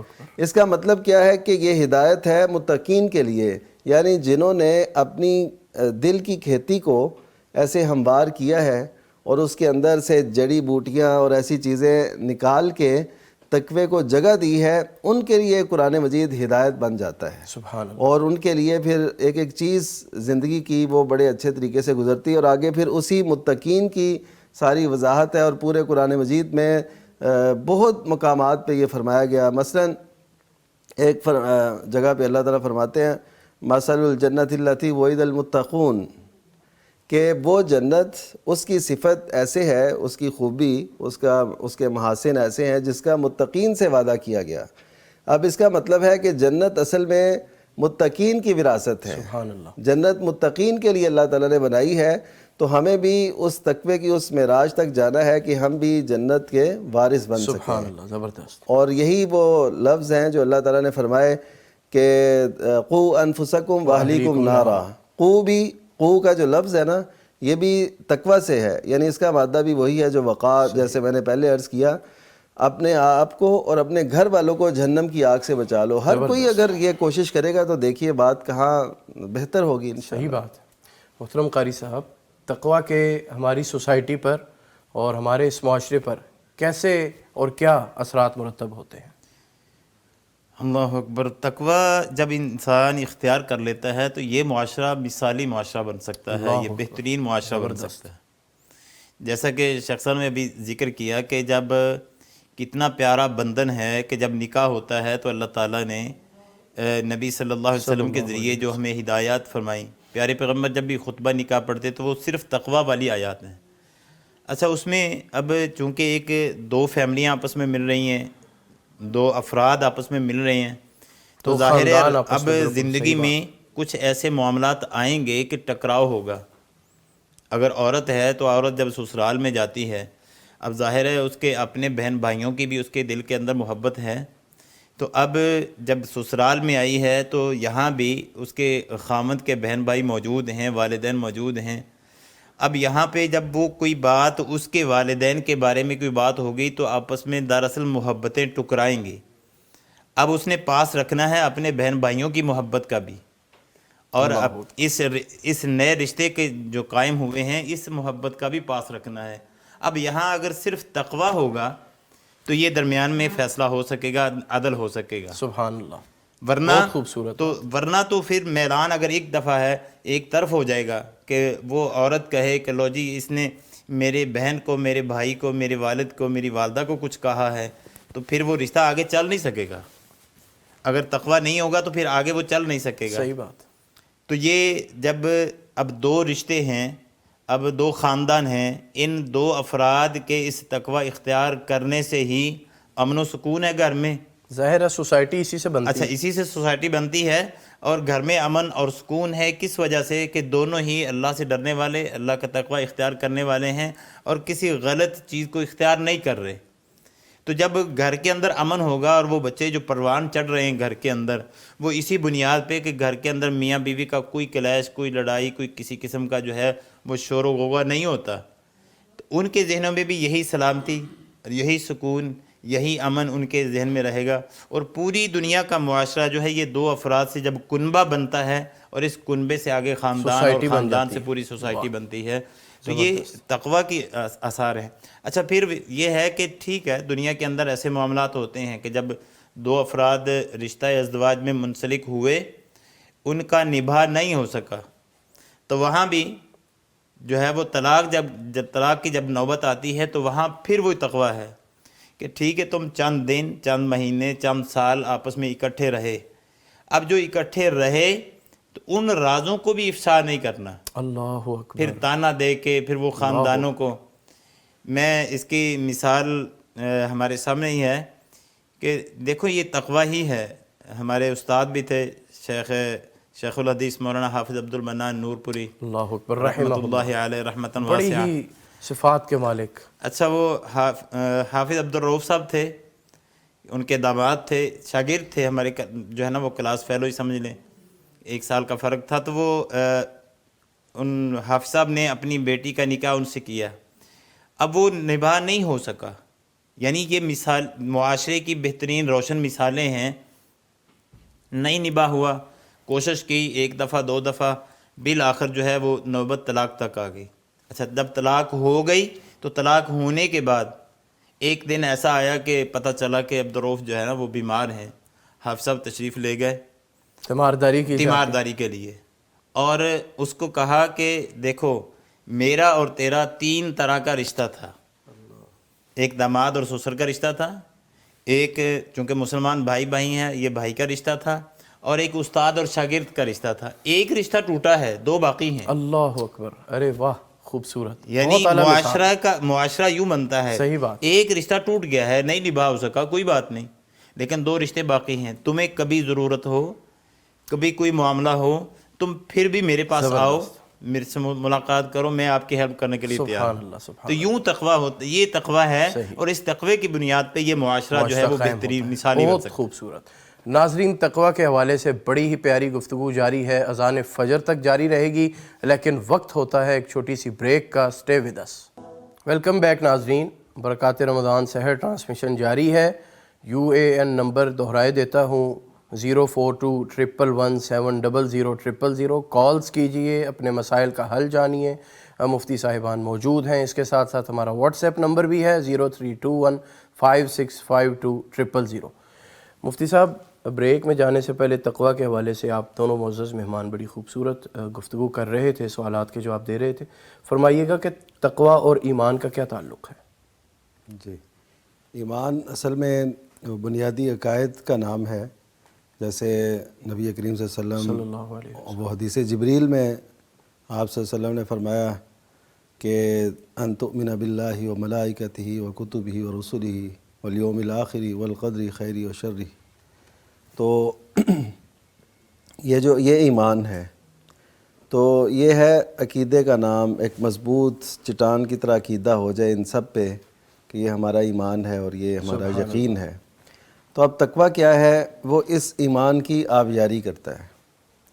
کیسے کہ جیسے کہ ہم نے وضاحت کی اللہ کی توفیق سے کہ انسان تقویٰ یہ ہے کہ انسان نیکیاں کرے اور برائی سے اپنا دامن بچائے. اب اس ایمان کی آبیاری اس تقوی کی، اس مشق سے، اس اپنے کردار سے ہوتی چلی جائے گی، اور تقویٰ اس کو مزید بڑھائے گا. دیکھیے ایمان ہے نا ہمارے دل کے اندر، تو اب اس کو اعضاء کے ساتھ اس کو بڑھانا، اس کی آبیاری کرنا، اس کو زمین سے اٹھا کے عروج تک لے کے جانا، تو یہ تقوی کی وجہ سے ہمیں حاصل ہو سکتا ہے. اسی لیے جو لوگ متقی نہیں ہوتے ان کا ایمان بہت کمزور درجے کا رہ جاتا ہے. اس کی مثال کیا ہے کہ نبی کریم صلی اللہ علیہ وسلم نے فرمایا کہ من رأى منکم منکرا فلیغیر بیدہ، جو منکر دیکھے، برائی دیکھے، اس کو اپنے ہاتھ سے روکے. فإن لم یستطع فبلسانہ، اگر یہ طاقت نہ ہو تو زبان سے، اور یہ بھی طاقت نہ ہو فبقلبہ. پھر فرمایا فذلک اضعف الایمان. جی السلام علیکم ورحمۃ اللہ. وعلیکم اختر حنیف صاحب لاہور سے. جی سر کیسے مزاج ہیں؟ ٹھیک ہیں، خیر و عافیت سے؟ جی شکر اللہ کا. فرمائیے گا کیا پوچھنا چاہیں چینل دیکھ رہا ہوں. جی یہ بائی کی طرف گئے تھے سحری رکھنے 2 شروع والی، تو آپ کا چینل پتہ چلا ہمیں. جی فرمائیے. اچھا ایسا ہے کہ ایمان کا ہمیں کیسے پتہ چلے گا کہ ہم اللہ کی رضا میں ہیں؟ ٹھیک بہت شکریہ کال کے لیے. کیسے پتہ چلے گا جی ہمیں کہ ہم اللہ کی رضا میں ہیں؟ جی وہ اس طرح ہے کہ جب بندہ وہ قرآن و سنت کے مطابق دیے ہوئے عقائد پہ ہے اور اسی عمل پہ ہے، تو وہ یہ سمجھ لے، وہ یقین رکھے کہ وہ اللہ تعالیٰ کی رضا اسے نصیب ہے. اس کے علاوہ اللہ تعالیٰ نے جو اپنی محبت کی دیگر علامات بیان کی ہیں، جیسے قُلْ إِن كُنتُمْ تُحِبُّونَ اللَّهَ فَاتَّبِعُونِي يُحْبِبْكُمُ اللَّهُ، یعنی اگر ہم اتباع سنت پہ چل رہے ہیں، نبی کریم صلی اللہ علیہ وسلم کے طریقے کی جستجو میں ہیں اور اسی رستے کا انتخاب کیے ہوئے ہیں، تو اللہ کی محبت تو خود اللہ تعالیٰ نے فرما دیا، بلکہ وہ آیت مبارکہ بتاتی ہے کہ لوگ اللہ کی محبت چاہ رہے ہوں تو اس کا رستہ اتباع سنت سے انہیں مل سکے گا۔ صحیح۔ تو اس وجہ سے جو اتباع سنت کر رہا ہے اور نبی کریم صلی اللہ علیہ وسلم کے طریقے کو اختیار کر رہا ہے، تو قرآن مجید کی اس آیت کی روح سے وہ سمجھیں کہ اللہ تعالیٰ کی رضا میں اور اس کی خوشنودی میں ہے۔ سبحان اللہ۔ آپ دیکھیے کہ نبی کریم صلی اللہ علیہ وسلم نے سارے انصار کے متعلق فرمایا کہ یہ جو ہے نا پسندیدہ ہیں اور ان سے محبت، انہیں اپنا دوست قرار دیا۔ اسی طرح سیدنا علی رضی اللہ تعالیٰ عنہ، ان کے بارے میں خیبر کے موقع پہ فرمایا کہ اللہ اور اس کے رسول ان سے محبت کرتے ہیں اور وہ اللہ اور اس کے رسول سے محبت کرتے ہیں۔ اب یہ جو بات ہے یہ کیوں ہے کہ حضرت علی رضی اللہ تعالیٰ عنہ کا شاندار وہ کردار ہے اور اللہ کے لیے محبت ہے، وہ اتباع سنت میں آگے تھے، وہ نبی کریم صلی اللہ علیہ وسلم پہ جان چھڑکتے تھے، تو اس وجہ سے اللہ تعالیٰ نے انہیں اعزاز بخشا۔ صحیح۔ قرآن مجید میں اللہ تعالیٰ نے فرمایا کہ وہ لوگ جو اللہ تعالیٰ کے راستے میں جہاد کرتے ہیں تو اپنے دین پہ قائم رہتے ہیں، یعنی اشارہ اس میں یہ ہے مَن یرتد منکم عن دینہ فسوف یأتی اللہ بقوم یحبہم ویحبونہ، کہ اگر تم میں سے کوئی ارتداد اختیار کرے گا نا تو پھر اللہ تعالیٰ ایسی قوم لائے گا اس سے محبت کرتا ہوگا اور وہ اس سے محبت کرتے ہوں گے۔ تو یہ یعنی دینی احکام پہ عمل کرنا، یہ سمجھے اللہ کی رضا کا ایک سفر ہے۔ بہتر۔ ایک اور کالر ہیں جی، السلام علیکم ورحمۃ اللہ۔ وعلیکم السلام جی سر، بلال بات کر رہا ہوں سیالکوٹ سے۔ ماشاءاللہ بلال صاحب خیریت سے ہیں؟ جی الحمدللہ، اللہ کا شکر۔ سر میرا سوال یہ تھا کہ جو زکوٰۃ کا معاملہ، اس میں اگر کسی کو ہم زکوٰۃ دیتے ہیں تو کیا اس کے لیے بتانا ضروری ہے کہ یہ زکوٰۃ کے پیسے ہیں؟ ٹھیک، بہت شکریہ کال کے لیے، تھینک یو۔ فرمائیے گا مفتی صاحب۔ ہاں جی، زکوٰۃ جس کو دینی ہے نا، یہ آپ نے پوری تحقیق کرنی ہے یہ اس قابل ہے کہ نہیں، یعنی زکوٰۃ ڈیزرونگ ہے، اس کو ضرورت ہے، وہ ان شرائط پہ پورا اترتا ہے جو شریعت نے بتائی ہیں، یعنی وہ نادار ہو، وہ مسکین ہو، تو ایسے لوگوں کو آپ دیں زکوٰۃ، اور اپنے قریبیوں کو دیں زکوٰۃ۔ ان کا یہ تھا سوال کہ جی بتانا۔ جی تو جب آپ نے پوری تحقیق کر لی کہ یہ واقعی ضرورت مند ہے تو پھر اب بتانے کی ضرورت نہیں ہے۔ ٹھیک ہے۔ یہ بتانے کی ضرورت اس وقت ہو سکتی ہے جب بندے کو یہ پتہ نہ ہو کہ آپ زکوٰۃ کے مستحق ہیں کہ نہیں ہیں، تو پھر بندہ بتائے میں نے زکوٰۃ دینی ہے۔ تو جب آپ نے پوری تحقیق کر لی، اور زیادہ بہتر طریقہ یہ ہے کہ آپ کسی کو زکوٰۃ کے پیسے دے کے اس کو وہ نہ کریں، یعنی اس کی عزت نفس پہ کوئی اس کو تکلیف نہ پہنچائیں، کیونکہ مجھے کل ہی سوال ہوا کہ ہمیں یہ دے گیا کوئی بندہ تو ہم ہے تو ضرورت مند ہے لیکن ہمارا دل نہیں چاہ رہا کہ ہم لیں، تو اس کا مطلب ہے کہ عزت نفس پہ فرق تو آتا ہے، انہوں نے باقاعدہ لفظ لکھے، تو اس وجہ سے کسی کی عزت نفس پہ نہ جائیں، بس خود تحقیق کریں اور دے دیں بس۔ صحیح۔ ایمان اور تقوی کے حوالے سے ہاں جی، وہ گفتگو میں کو حدیث continue مبارکہ عرض کر رہا تھا کہ نبی صلی اللہ علیہ وسلم نے جو فرمایا، میں نے یہ بات کہی کہ جو ایمان ہمارے اندر ہے نا اس کو تقوی جو ہے نا وہ بڑھاتا ہے۔ وہ کیسے کہ نبی صلی اللہ علیہ وسلم نے فرمایا جو برائی دیکھے تو اس کو ہاتھ سے روکے، ہاتھ سے نہیں روک سکتا، زبان سے روکے، زبان سے نہیں روک سکتا، تو دل سے برا جانے، تو یہ کمزور ترین ایمان ہے۔ کیا مطلب؟ ہاں جی، اس کا مطلب یہ ہے کہ وہ جو ایمان دل کے اندر ہے نا اس کو اس تقوی نے، تقوی کیا ہے کہ آپ برائی کو دیکھتے ہیں تو اس کو روکیں، یہ تقوی ہے۔ اور اسی طرح اگر آپ کے ہاں یہ طاقت نہیں ہے تو آپ دل میں برا جانتے ہیں تو یہ کمزور ایمان ہے۔ صحیح، ٹھیک ہے۔ جی جی، کالر ہیں جی ایک، السلام علیکم ورحمۃ اللہ۔ جی وعلیکم ماشاءاللہ، او سکندر صاحب فیصل آباد سے روز ہمارے ساتھ سحری ٹرانسمیشن میں موجود ہوتے ہیں، کالز میں، کیسے مزاج ہیں؟ ٹھیک ہیں؟ جی الحمدللہ، فرمائیے گا۔ اللہ کا احسان ہے اور مجھے بھی بہت خوشی ہوتی ہے۔ جزاک اللہ اللہ نے یہ ہمارے لیے پرس مسرت ماہ اسی لیے بنایا شاید کہ ہم اس مسائل کو اپنے کو جان سکے۔ بہت خوب۔ اور میرا یہ سوال ہے جی جی، کہ جب ہم مسجد میں جاتے ہیں، کبھی کبھار نماز میں ملتے ہیں جا کر، تو کچھ رکعت میں ایسا ہوتا ہے کہ رکعت میں امام صاحب جو ہے وہ اللہ اکبر کہہ کے رکوع میں جا رہے ہوتے ہیں اور ہم نیت باندھ رہے ہوتے ہیں، تو ایسے میں یہ رکعت ہماری پوری ہو جائے گی یا یہ بعد میں ہمیں پڑھنی پڑے گی؟ ٹھیک ہے، بہت شکریہ محترم قاری نصیر صاحب آپ فرمائیے گا اس کا جواب۔ ویسے مفتی صاحب ہی اس کے لیے منتخب تھے، بہتر تھا ان سے ہی۔ جی ٹھیک ہے، مفتی صاحب آپ فرمائیے۔ اچھا، ایسا ہے کہ اس بارے میں ایک حدیث مبارکہ آتی ہے، من ادرک الرکوع فقط ادرک الرکعہ، تو اس کے حوالے سے بھی ایک فتویٰ موجود ہے کہ جس سے رکوع پا لیا اس سے رکعت کو پا لیا۔ تو ایک تو اس حدیث کے فہم میں تھوڑا سا اختلاف ہے، اور دوسرا اس کی سند میں کچھ کمی ہے، یعنی بعض نے اسے ضعیف کہا ہے، بعض نے صحیح۔ تو اگر ہم تفصیل سے دیکھیں تو یہ ہے کہ چونکہ فاتحہ جو ہے، سورہ فاتحہ، یہ نماز کی ہر رکعت کا ایک حصہ ہے، یعنی اس کا جزو لازم ہے، اس کے بغیر نہیں۔ تو جس کے فاتحہ چھوٹ جائے وہ اپنی رکعت کو پڑھ لے، یہ ٹھیک طریقہ ہے، اور اس پہ کوئی وہ انقباض نہیں ہے، یہ بالکل واضح صورت ہے۔ صحیح، بہت شکریہ۔ جی قاری صاحب محترم فرمائیے گا کہ خود احتسابی اور تقوی، اس کا کیا تعلق ہے ان کا آپس میں؟ خود احتسابی اور تقوی جو ہے، تقوی ہوتا ہے کہ آپ کوئی بھی عمل کرتے ہیں نا تو اس سے پہلے کا مرحلہ جو ہے وہ تقوی ہے، ٹھیک، کہ آپ اگر نیکی بھی کر رہے ہیں تو اس تقوی کی بنیاد پہ کر رہے ہیں، اگر برائی سے بچ رہے ہیں تو یہ بچنا بھی اس تقوی کی بنیاد پہ ہے۔ جبکہ خود احتسابی جو ہے وہ کوئی بھی عمل کر دینے کے بعد آدمی اپنا محاسبہ کرتا ہے، اچھا یہ میں نے ٹھیک کیا یا غلط کیا۔ یعنی آدمی سارا دن گزار کے رات سونے سے پہلے، جیسے حضرت عمر رضی اللہ تعالیٰ عنہ کا واقعہ معروف ہے کہ جب وہ لیٹتے تو وہ سارے دن کا حساب کرتے کہ آج میں نے نیکیاں کتنی کی ہیں اور اللہ کی نافرمانیاں کتنی کی اللہ ہیں۔ اکبر، اگر کوئی حالانکہ وہ تو بہت بڑی شخصیت تھے، صحیح تو اللہ تعالیٰ نے تو ان کے لیے انعامات کا دنیا میں رضی اللہ عنہم ورضوا عنہ کا اعلان کیا ہوا ہے، سرٹیفکیٹ دیا ہوا ہے، لیکن اس کے باوجود بھی اگر کوئی غلطی کوتاہی، اگر کوئی اللہ تعالیٰ کی نافرمانی سرزد ہوئی ہوتی تو وہ اللہ تعالیٰ سے اس کی معافی مانگ کر سوتے۔ اب یہ ہے خود احتسابی، کہ اپنا محاسبہ خود کیا ہے۔ جو محاسبہ ہوتا ہے وہ عمل کرنے کے بعد ہوتا ہے، صحیح بات، جبکہ تقوی جو ہے وہ ہر کوئی بھی نیکی کا یا کام جو ہے وہ سر انجام دینے سے پہلے تقوی ہوتا ہے کہ اچھا یہ بھی نیکی کا کام ہے، کیونکہ تقوی جیسے شیخ صاحب نے فرمایا تھا کہ کوئی بھی چھوٹی سے چھوٹی نیکی رہ نہ جائے، تو چھوٹی سے چھوٹی نیکی کو حاصل کرنے کے لیے آدمی تقوی کی بنیاد پہ آگے بڑھتا ہے، اچھا یہ بھی نیکی کر لو، یہ بھی چھوٹی نیکی ہے۔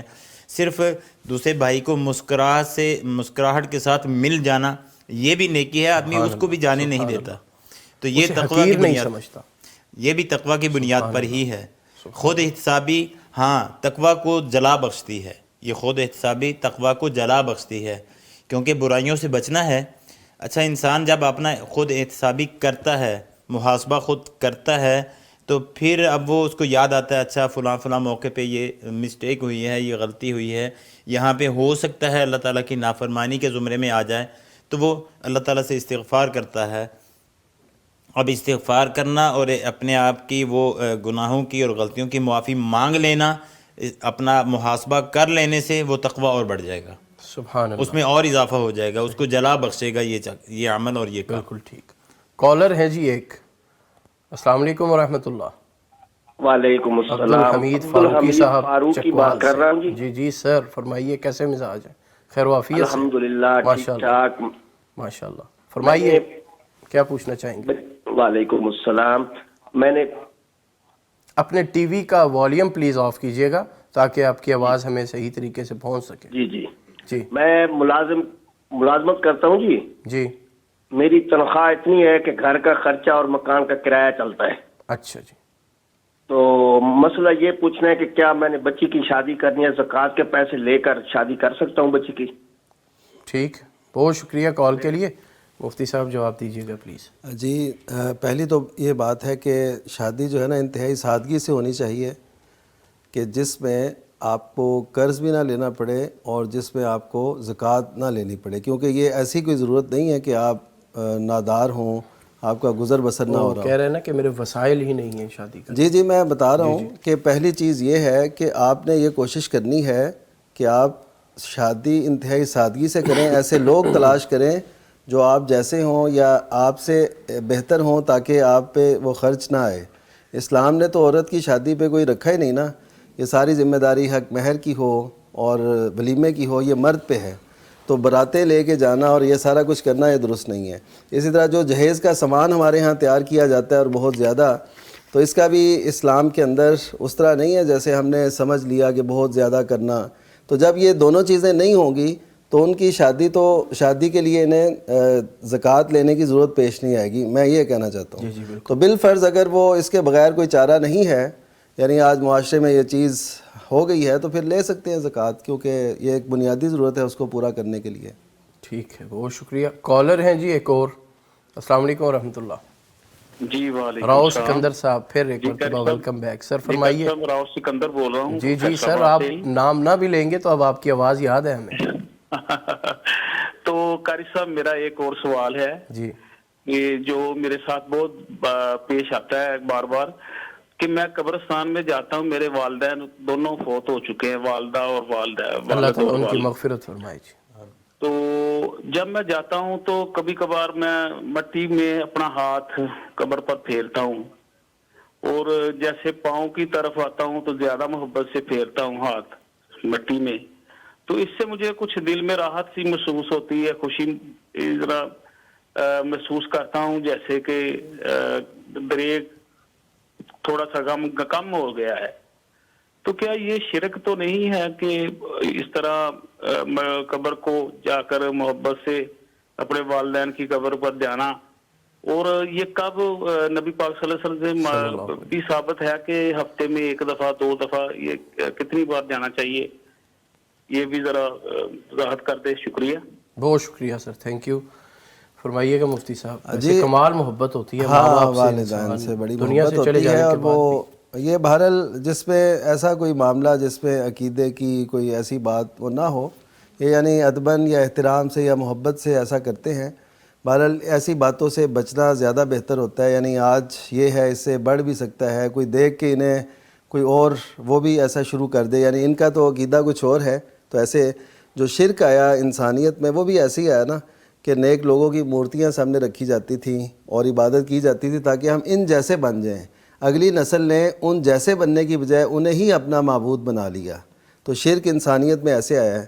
تو ایسے امور جو شرک کی طرف جا سکتے ہوں، یعنی قبروں کے ساتھ ایسا وہ معاملہ کرنا، ہو سکتا ہے عقیدے میں کوئی ایسی خرابی آ جائے کسی اور کے ذہن میں ایسا، تو اس سے بچنا چاہیے۔ تو لیکن یہ ہے کہ اجازت ہے اس بات کی۔ دوسری یہ ہے کہ یعنی شریعت نے اس بات سے روکا نہیں۔ دوسری یہ بات کہ قبرستان میں کتنی دفعہ جانا چاہیے ہفتے میں یا ایسا، اس پہ کوئی لمٹ طے نہیں ہے، جب بھی آپ کو وقت ملے آپ جا سکتے ہیں، اور اس کے لیے کوئی دن خاص نہ کریں، نہ سال کے بعد، نہ کسی خاص ایام میں، نہ کچھ، جب بھی دل کرے اور آپ کے پاس موقع ہو تو آپ قبرستان جائیں، اور زیادہ دعا جو ہے نا وہ اپنے طور پر ادھر کریں، یعنی جہاں آپ رہتے ہیں وہاں پہ دعائیں اللہ تعالیٰ سے کریں ان کے حق میں، اور ہر نماز میں اس کو شامل کر لیں، تو یہ زیادہ بہتر ہے۔ بہت بہتر۔ محترم قاری صاحب، ایک عام مسلمان وہ اپنی روزمرہ کی زندگی میں، لائف میں تقویٰ کو کیسے شامل کر سکتا ہے؟ دیکھیے، جیسا کہ میں نے پہلے بھی عرض کیا کہ انسان کی زندگی ساری کی ساری تقویٰ پر مشتمل ہے۔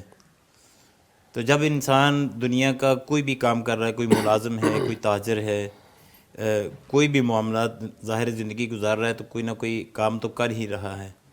تو اپنے کام میں جتنی زیادہ ایمانداری اختیار کرے گا، جتنی اللہ سے ڈرتے ہوئے اس کام کو اچھے اور بہتر طریقے سے انجام دے گا، تو یہ بلکہ جو ہے نا ہر قدم پر اور ہر لمحے میں تقوی کی انسان کو ضرورت ہے، اللہ سے ڈرنے کی، اور کوئی بھی برائی سے سرزد ہونے کی، جو ہے نا اس کو ڈرنا چاہیے کہ شاید یہاں غلطی نہ ہو جائے، اللہ تعالیٰ کی نافرمانی نہ ہو جائے۔ صحیح۔ کسی انسان کو یہیں سے کنٹینیو کرتے ہیں، پلیز یہیں سے کنٹینیو کریں گے۔ ایک کالر ہے۔ السلام علیکم ورحمۃ اللہ۔ وعلیکم رانا سعید صاحب گجرانوالا سے۔ ہاں جی جناب، سر فرمائیے، کیا پوچھنا چاہیں گے؟ پوچھنا یہ ہے کہ انسان قبرستان میں صرف والدین کی قبر، کسی قبر پہ نام لکھ کر تختی لگا سکتا ہے؟ اور دوسرا پوچھنا تھا کہ یہ عام حاملہ عورتیں روزہ نہیں رکھ سکتی، وہ مثلا کہ حمل کے بعد میں کوئی روزے رکھ سکتی ہے یا ان کا کفیہ دے گی، کیا کرے گی؟ بہت شکریہ کال کے لیے۔ پوچھتے ہیں جی، 2 سوال ہیں۔ جی جی، قبر پہ تختی لگانا، اس سے نبی کریم صلی اللہ علیہ وسلم نے منع فرمایا ہے، یعنی قبر پہ کچھ لکھا جائے یا قبر پہ کچھ تعمیر کیا جائے، اور تو یہ دونوں چیزیں، یعنی ظاہر ہے وہ کتبہ جب لگائیں گے اس پہ تعمیر بھی ہوگی، وہ ایسے تو نہیں کھڑا ہوگا، اس کے لیے وہ بنانا پڑے گا، دوسرا یہ ہے کہ لکھنا، اس سے بھی نبی صلی اللہ علیہ وسلم نے منع فرمایا. تو ایک نشانی کے طور پہ اگر کوئی بندہ کوئی درخت وہاں پہ لگا دے، کوئی پتھر ایسا رکھ دے تو یہ ٹھیک ہے، اس کی اجازت تو کتبہ نہیں لگانا چاہیے. تو باقی یہ رہا مسئلہ کہ پریگنینسی میں، جی اس میں ایسا ہے کہ دیکھیے کہ جو عورت اب امید سے ہے اللہ تعالیٰ پایہ تکمیل تک پہنچائے، تو جب وہ اس مرحلے سے گزر جائیں گی، بعد میں دودھ پلانے کی باری آ جائے گی تو ان کے روزے ظاہر ہے 1 سال 2 سال تک پینڈنگ بھی ہو سکتے ہیں. اس وجہ سے سنن نبی داؤد کی روایت کے مطابق نبی صلی اللہ علیہ وسلم نے اجازت دی ہے جو عورت حامل ہے اور جو عورت مرضع دودھ پلاتی ہے، ان دونوں کے لیے نبی صلی اللہ علیہ وسلم نے اجازت دی ہے کہ فدیہ دے دیں. اور فدیہ کیا ہے؟ ایک مسکین کو کھانا کھلانا 1 روزے کے عوض. صحیح، ٹھیک ہے، بہت شکریہ. کالر ہیں جی ایک اور. السلام علیکم ورحمۃ اللہ. وعلیکم السلام. عثمان صاحب لاہور سے. سر خیر و عافیت؟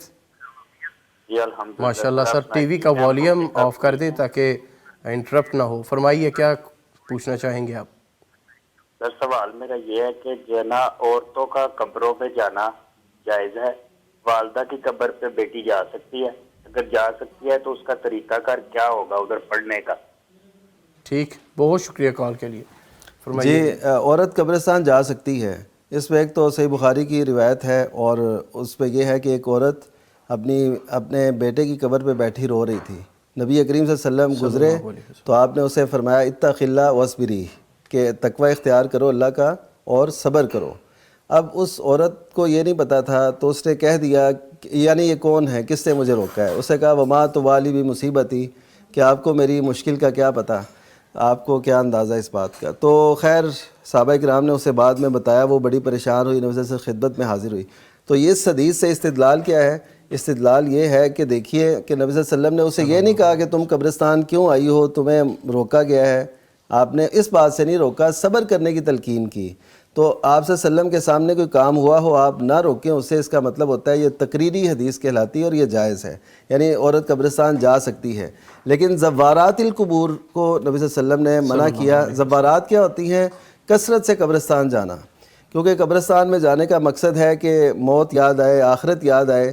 تو عورتیں اگر اسی طرح کثرت سے جائیں گی، آج چلی گئیں پھر چلی گئیں فلاں موقع پہ فلاں موقع پہ، تو اس طرح پھر وہ آخرت کی یاد دہانی نہیں ہوگی. اور دوسرا یہ ہے کہ عورت صبر نہیں کر پائے گی، عورت اپنے پیاروں کے ساتھ یعنی وہ دل برداشتہ ہو جاتی ہے. تو اس وجہ سے اسے زیادہ نہیں جانا چاہیے. جا سکتی ہے لیکن اس کے آداب یہ ہیں کہ پردے کے اندر وہ تو جہاں بھی عورت نکلے اسے پردے میں جانا ہے، وہ شرعی آداب بجا لانے ہیں، خوشبو نہیں لگانی، اور خصوصاً قبرستان میں جب جانا ہے تو ایسے لباس اور ایسے عبایا سے بھی اجتناب کریں جو پرکشش ہوں یا ایسی بات جس میں ہوں. صحیح، ٹھیک. کالر ہیں جی ایک اور. ماشاءاللہ. السلام علیکم ورحمۃ اللہ. السلام علیکم. طالب حسین صاحب راول پنڈی سے. طالب حسین راول پنڈی. جناب سر میرا سوال یہ ہے کہ رات کو میں نے دم نکلوایا ہے اور زخم کہہ رہا ہے. اچھا. ابھی تک خون نکل رہا ہے، روزہ رکھ سکتا ہوں یا نہیں؟ بہت شکریہ. دانت نکلوایا ہے، خون نکل رہا ہے مسلسل، روزہ رکھ ہاں روزہ رکھ سکتے ہیں. وہ یہ اس بات کا خیال رکھیں گے نا کہ خون جو ہے وہ باہر آئے، اندر نہ جائے. ٹھیک ہے. تو منہ سے باہر آ جائے خون تو اسے تو روزہ رکھ سکتے ہیں، کوئی مسئلہ نہیں. ٹھیک، بہت شکریہ. یعنی اس کی احتیاط کریں، کیونکہ کوئی حضرت ابن عباس رضی اللہ تعالیٰ کی وضاحت ہے کہ جسم سے کوئی نکلے تو اس سے روزہ نہیں ٹوٹتا. جسم میں کچھ داخل ہو اس کے بارے میں پھر سوال ہے کہ وہ کہاں داخل ہوا، ٹیکا لگا، کیا ہوا، وہ ایک علیحدہ بات ہے. ٹھیک ہے. لیکن اس طرح روزہ رکھ سکتے ہیں بالکل. یہ ٹھیک. محترم قاری صاحب گفتگو فرما رہے تھے روزمرہ کی زندگی میں تقویٰ کو اختیار کرنے کے حوالے سے. جی تو میں عرض کر رہا تھا روزمرہ کی زندگی میں انسان نے تقویٰ کو اختیار کرنا ہے تو آگے چلے گا.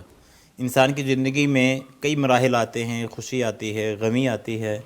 اچھا، خوشی کے موقع پر بھی تقویٰ کو اختیار کرنا ہے کہ خوشی کے موقع پر انسان جو ہے وہ اسلام کے دائرے سے، جو اسلام کی حدود ہیں اس کو تجاوز نہ کر جائے، اس کو کراس نہ کر لے.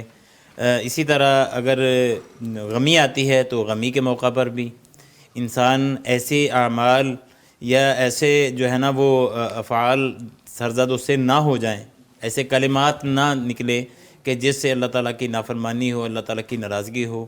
تو انسان تقوی اختیار کرے گا تو اس کے غمی کے مراحل بھی آسانی سے طے ہوں گے. ٹھیک ہے. خوشی کے مراحل بھی آسانی سے طے ہوں گے. بلکہ اس سے صحیح پوچھیں تو زندگی آسان ہوتی ہے، زبردست، بہت خوب، زندگی آسان ہوتی ہے۔ ٹھیک ہے۔ کالر ہے جی ایک، السلام علیکم ورحمۃ اللہ۔ وعلیکم السلام، ماہنور صاحبہ لاہور سے، جی میری بہن کیسے مزاج ہیں؟ ٹھیک ہوں، اللہ کا شکر ہے۔ فرمائیے گا، اور اپنے ٹی وی کا والیوم پلیز آف کر دیجئے گا۔ بند کریں۔ جی میرا سوال یہ تھا کہ ٹریڈنگ حلال ہے کہ نہیں؟ ٹریڈنگ کس چیز کی؟ جی وہ آن لائن جو ہوتی ہے نا، جی، آن لائن جو ٹریڈنگ ہوتی ہے۔ آن لائن ٹریڈنگ، ٹھیک ہے، بہت شکریہ، تھینک یو، جی فرمائیے۔ جی آن لائن ٹریڈنگ میں یہ ہے کہ اگر تو آپ کے پاس وہ چیز موجود ہے جس کو آپ سیل آؤٹ کرنے کی وہ اشتہار یا مہم چلاتے ہیں، تو پھر تو وہ آپ کی ملکیت میں ہے تو ٹھیک ہے۔ اس کے لیے آپ نے وہ اپنے آپ کو تحفظ دینے کے لیے جو کرنا ہے وہ کریں، تاکہ کوئی آپ سے دھوکہ نہ کر جائے، چیز منگوا لے اور پیسے نہ پہنچے۔ بعض ملکیت نہیں ہوتی، ہاں لیکن وہی میں کہہ رہا ہوں، سروس اس میں بھی یہ ہے کہ آپ کی ہو تو آپ سیل آؤٹ کریں، اگر آپ کی نہیں ہے تو آپ ایز اے مارکیٹر اس کو کریں گے کہ آپ مارکیٹنگ کر رہے ہیں۔ آپ یہ نہ کہیں کہ یہ میری ہے، بلکہ آپ کہیں کہ میں یہ چیزیں دلوا سکتا ہوں، میں یہ سروسز مہیا کر سکتا ہوں، تو پھر ٹھیک ہوگا، کیونکہ اس چیز کو سیل آپ نہیں کر سکتے جو آپ کے پاس ہے نہیں۔ ہو سکتا ہے وہ آرڈر آپ کے پاس آ جائے اور پیچھے جس سے آپ نے لینی ہے اس کے پاس ہو ہی نہ، اب کیا ہوگا، کلیش ہوگا۔ تو اسلام نہیں چاہتا کہ ہمارے جو ماننے والے ہیں ان کا آپس میں کلیش ہو ان وجوہات کی بنیاد پر۔ ٹھیک۔ کالر ہیں جی ایک اور، السلام علیکم ورحمۃ اللہ۔ زبیر صاحب لاہور سے، السلام علیکم۔ السلام علیکم جی۔ سر وعلیکم السلام ورحمۃ اللہ۔ سر جناب سوال ہے میری، خیر وافیت سے ہیں؟ میری بیٹی ہے 11 اپنی سال خیریت سے آگاہ کر دے پہلے، اللہ آپ کو خوش رکھے، برکت دے۔ سب خیریت، آپ سب ٹھیک ہے جی؟ بہت شکریہ سر، فرمائیے گا۔ مصطفیٰ، ہم سارے گھر والے بڑے شوق سے آپ کے چینل دیکھتے ہیں، ارے ماشاء اللہ، بہت شکریہ سر، اور بہت انفارمیشن ملتی ہے سب کو، چھوٹے بچے بھی شامل ہیں اس میں۔ جزاک اللہ خیر، فرمائیے۔ میری بیٹی ہے جی، 11 سال کی اس کی عمر ہے۔ اچھا جی، اس کے بارے میں پوچھنا تھا، اس کے اوپر روزہ فرض ہے کہ نہیں؟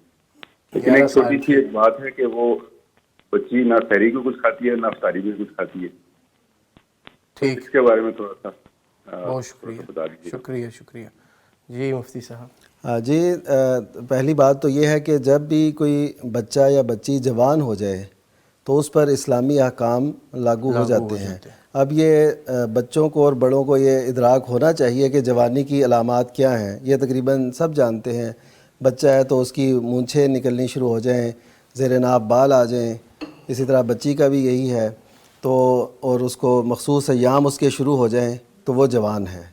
تو یہ جوانی جو ہے اس کے بعد وہ اس پہ لازم ہو جاتا ہے کہ وہ روزہ، نماز اور تمام جو عبادات ہیں جو اس پہ لازم ہوتی ہیں وہ اس کو اختیار کرے۔ دوسری یہ بات ہے کہ جو سحری میں نہیں کھاتے یا افطاری میں نہیں کھاتے تو ان کے لیے کم از کم اتنا ان کو بنا لیں کہ وہ ایک کھجور ضرور لے لیں۔ نبی صلی اللہ علیہ وسلم کے ارشاد کے مطابق کہ نعم سحور المؤمن، کہ مومن کی اچھی سحری کیا ہے، التمر، یعنی کھجور مومن کی بہترین سحری ہے۔ تو کم از کم اتنا ضرور انہیں کہیں کہ نبی کریم صلی اللہ علیہ وسلم کے ارشاد کے مطابق ہم نے سحری بھی کرنی ہے، تسحروا فإن فی السحور برکہ، سحری کرو کہ سحری میں برکت ہے، اور اس برکت کو حاصل کرنے کے لیے ہم کم از کم حدیث نبوی کے لیے، جیسے ہم کسی کو دوائی کھلاتے ہیں، یار یہ دوائی کھاؤ گے تو صحت ملے گی، تو اس سے کہیں کہ یہ سحری کرو، یہ تمہارے لیے بہتر ہے اور نبی صلی اللہ علیہ وسلم کا ارشاد ہے، تاکہ اس کو اس پہ آگاہ کیا جائے اور اس کے ثواب سے اور اس کی برکت سے وہ محروم نہ رہے۔ بہت بہتر۔ کالر ہیں جی ایک اور، السلام علیکم ورحمۃ اللہ۔ محمد سیال صاحب راول پنڈی سے۔ وعلیکم السلام جی۔ جناب بسم اللہ، فرمائیے کیا سوال ہے آپ کا؟ جناب، میت کو دفن کرنے کے بعد قبر پر مٹی ڈالنے کے بعد قبر کے اوپر اذان دینا کیا جائز ہے؟ ٹھیک، بہت شکریہ، فرمائیے گا مفتی جی حدیث مبارکہ میں ہمیں ایسا کوئی طریقہ نہیں ملتا کہ تدفین کے بعد اذان دی جائے۔ اذان کا مقصد تو ہوتا ہے نماز کی طرف بلانا، اور ظاہر ہے یہ اس کا مقصد وہاں پہ نہیں ہے، تو اذان دینے کا مقصد یہاں پہ کوئی سمجھ بھی نہیں آتا، اور ویسے بھی حدیث مبارکہ میں ایسی کوئی دلیل نہیں ہے کہ صحابہ کرام تدفین کے بعد اذان دیتے ہوں یا نبی صلی اللہ علیہ وسلم نے ایسے فرمایا۔ ہاں دعا کا کہا گیا ہے، اور یہ آپ صلی اللہ علیہ وسلم نے فرمایا کہ اب اس سے سوال کیا جا رہا ہے تو اس کی ثابت قدمی کے لیے دعا کرو، تو تاکہ وہ جواب دے سکے، تو اس کا مطلب ہے دعا کرنی چاہیے، نہ یہ کہ اذان۔ ٹھیک۔ اصل میں لوگوں کا اس بارے میں تصور ہے کہ وہ حدیث میں ہے کہ جب مومن بندہ قبر میں جاتا ہے تو جب فرشتے آتے ہیں تو اس وقت وہ اس کو ایسے محسوس ہوتا ہے کہ میری نماز کا وقت ہو گیا، میری نماز کا وقت ہو گیا، اب سوال جواب رہنے دو، تو پہلے مجھے جو ہے نا وہ نماز ادا کر لینے دو۔ اچھا، یہ قبل قطع نظر اس کے کہ وہ حدیث ثابت ہے یا نہیں، لیکن اس سے وہ استدلال لیا جاتا ہے۔ صحیح صحیح۔ تو وہ کہتے ہیں جی اذان کہہ دو تاکہ اس کو پتہ چلے اذان ہو رہی ہے، حالانکہ یہ تصور بالکل بھی شریعت کے خلاف ہے، ایسا کہیں بھی تصور نہیں ہے۔ صحیح، زبردست۔ مفتی صاحب نے خوبصورت بات کی۔ مفتی صاحب، محترم قاری صاحب فرمائیے گا کہ تقوی، اللہ کا جو تقوی ہے اس کے دنیاوی ثمرات کیا ہیں، اور متقی کو دنیا میں کن اعزازات سے نوازا جاتا ہے؟ اس سوال کا میں آپ سے جواب لیتا ہوں ایک کالر کے بعد۔ السلام علیکم ورحمۃ اللہ۔ وعلیکم السلام۔ شکیل صاحب کھاریاں سے، سر کیسے مزاج ہے؟ ٹھیک ہے، شکر اللہ کا بھائی۔ فرمائیے کیا پوچھنا چاہیں گے سر؟ بھائی یہ میں پوچھنا چاہ رہا ہوں، میں نے ایک بندے کو پیسے دیے کہ اس نے کہا ہے کہ میں کاروبار کرتا ہوں، اس سے جو منافع ہوگا۔ جی پلیز ریپیٹ کیجیے گا۔ میں یہ کہہ رہا ہوں بھائی کہ میں نے ایک بندے کو پیسے دیے ہیں تو اس نے کہا ہے جو بھی منافع ہوگا وہ ہم معاف کریں گے، کاروبار وہ کر رہا ہے۔ اچھا، آگے وہ پیسے کسی اور حساب کتاب میں یوز کر رہا ہے جو جائز نہیں ہے، تو اس کا منافع ہمارے اوپر جائز ہے کہ نہیں؟ بہت شکریہ محترم قاری صاحب، آپ پلیز آپ بھی ہمارے سوالوں کے جواب دیں نا، ہم بھی آپ سے مستفید ہو سکیں۔ جزاک اللہ خیر۔ دیکھیں، اگر کسی کے ساتھ پارٹنرشپ کی ہے، ایک آدمی پیسہ انویسٹ کرتا ہے، دوسرا آدمی کاروبار کرتا ہے، تو شریعت لحاظ سے یہ بالکل جائز ہے، کوئی حرج والی بات نہیں۔ ٹھیک۔ اچھا، اس میں وہ کنڈیشن لگا سکتا ہے کہ چاہے حلال کاروبار بھی جتنے ہیں نا، ان میں بھی کنڈیشن لگا سکتا ہے کہ میرے مال سے تم نے یہ کاروبار کرنا ہے، اس کے علاوہ کوئی اور کاروبار نہیں کرنا۔ کئی دفعہ آدمی کو تحفظات ہوتے ہیں نا کہ اس کاروبار میں پروفٹ اچھا ہے، یہ کاروبار اچھا ہے، لاس ہونے کے چانس کم ہیں، تو جو اس کے ذہن میں ہے وہ کنڈیشن لگا سکتا ہے۔ لیکن جو حرام کاروبار ہے نا، یہ تو بالکل بھی کسی مسلمان کے لیے ویسے ہی جائز نہیں۔ سبحان اللہ، بالکل۔ تو چاہے جائے کہ وہ اس کے پیسوں سے اس سے کیا جائے، تو پھر وہ اس کے ساتھ وہ معاہدہ ختم کر سکتا ہے کہ بھائی میں نے تو آپ کو حرام کام کرنے کی اجازت نہیں دی، اگر اس کا میرے مال سے تم نے کاروبار کیا ہے، تجارت کی ہے، تو اس کا پروفٹ بھی آپ ہی رکھیں گے، میں اس کا ذمہ دار نہیں ہوں۔ ٹھیک ہے، بالکل ٹھیک۔ تو بچنا چاہیے اس حرام کاروبار سے اس طرح سے۔ صحیح۔ محترم مفتی صاحب آپ بھی وہ کینسل کر دے معاہدہ۔ ٹھیک ہے، وہ کہے جی میری اور آپ کی بات جو ہوئی تھی وہ جائز اور حلال کاروبار کے، اب اگر آپ جو ہے غیر شرعی کاروبار میں پڑ گئے ہیں تو اب میرا اور آپ کا نباہ نہیں ہو سکتا، لہٰذا میری رقم واپس کریں۔ ٹھیک ہے۔ کالر ہیں جی ایک اور، ماشاءاللہ۔ السلام علیکم ورحمۃ اللہ۔ عثمان صاحب ایک مرتبہ پھر لاہور سے۔ جی وعلیکم السلام۔ سر فرمائیے۔ جی سر، ایک سوال اور تھا۔ جی جی، بیٹھے ہوئے ساری فیملی والے تو سوال کر رہے ہیں کہ راشن پڑا ہے میرے پاس اپنے بچوں کے لیے نا، تقریباً 10 سے 15 دن کا پڑا ہے، تو مجھے کہیں اور سے جو ہے نا راشن آ گیا، ٹھیک ہے، وہ اب میں نے آگے کسی کو دے دیا ہے، اس میں کوئی مسئلہ تو نہیں، کوئی ایشو تو نہیں بن گیا کیا میں اپنے بچوں کے لیے رکھتا یا اس کو کیوں دے دیا میں نے؟ اس کا ذرا بتا دیجیے۔ ٹھیک، بہت شکریہ۔ جی یہ تو اظہار کی بڑی اعلیٰ مثال ہے کہ خود بھی ضرورت مند ہیں لیکن وہ اپنی ضرورتیں کم کر کے یا اس کو بعد میں مؤخر کر کے دوسروں کو دے رہے ہیں۔ یہ تو اس آیت مبارکہ کے مطابق وَيُؤْثِرُونَ عَلَىٰ أَنفُسِهِمْ وَلَوْ كَانَ بِهِمْ خَصَاصَةٌ، یہ تو ایسے سمجھے اس دور کی آج زندہ تصویر ہیں۔ تو یہ ان کی وجہ سے اللہ تعالیٰ دیکھیں ان کو اور زیادہ نوازے گا، اور ہم دعا کرتے ہیں ان مبارک گھڑیوں میں اللہ تعالیٰ ان پہ ایسا کرم فرمائے کہ یہ دینے والے بنے۔ سبحان اللہ، آمین آمین۔ اور ان کے جیسے جذبات ہیں، خودداری ہے، اللہ تعالیٰ اس پہ ان کو قائم رکھے اور اس سے بڑھ کر انہیں بہت زیادہ نوازے اپنے جناب۔ سبحان اللہ۔ محترم قاری صاحب، تقوی کے دنیاوی ثمرات کے حوالے سے سوال کیا تھا، کالرز آ گئے، کالرز کا آنا بڑی اچھی بات ہے، ہمارے پروگرام کی رونق ہے، ظاہر پہلے ان کا حق ہے۔ بالکل جی بالکل۔ تو متقی آدمی کو دنیا میں کیسے نوازا جاتا ہے اور اس کے کیا دنیاوی ثمرات ہیں، فرمائیے گا۔ دیکھیں، دنیا میں انسان جو ہے وہ تقوی کے ذریعے ہی نجات حاصل کر سکتا ہے۔ جو ہمارا ایک تصور دنیا میں بن گیا ہے نا کہ جی نجات تو صرف پیسے سے ہے، دنیا کی کامیابی تو پیسے سے ہے، صرف پیسہ ہی آئے گا، تو وہ حلال طریقے سے آئے، وہ حرام طریقے سے آئے، وہ جیسے بھی آئے وہ آنا چاہیے، پیسہ ہونا چاہیے، اور اس پیسے سے عزت بھی ہے، اور اس عزت کو وہ کامیابی سمجھتے ہیں، حالانکہ یہ کانسیپٹ بالکل غلط ہے۔ صحیح بات۔ یہ اسلام کے بھی منافی ہے، اچھا اسلام سے ہٹ کر اگر ہم ویسے ہی دنیا داری کے لحاظ سے دیکھیں تو پھر بھی یہ غلط ہے. آپ کی اجازت سے ادھر ہی سے بات آگے کنٹینیو کریں گے. کالر ہیں جی ایک اور. السلام علیکم ورحمۃ اللہ. بلال صاحب سیالکوٹ سے ایک مرتبہ پھر. سر فرمائیے. وعلیکم السلام ورحمۃ اللہ. جی سر میرا سوال تھا یہ جو اگر صبح سحری میں بعض اوقات آنکھ نہیں کھلتی تو لوگوں میں کانسیپٹ مشہور ہے کہ جی وہ کہتے ہیں کہ ہمارا 8 پیرا روزہ ہے, تو اس کا اسلام میں کیا شرعی کیا حکم ہے کہ 8 پیرا روزہ ہو سکتا ہے؟ جی ٹھیک. قاری صاحب آپ ہی اگر اس کا جواب دیں تو پھر. دیکھیں 8 پیرا روزہ جی ہو سکتا ہے, کوئی حرج والی بات نہیں, اور 8 پیرا لفظ بول کے نیت کرنے کی ضرورت بھی نہیں ہے.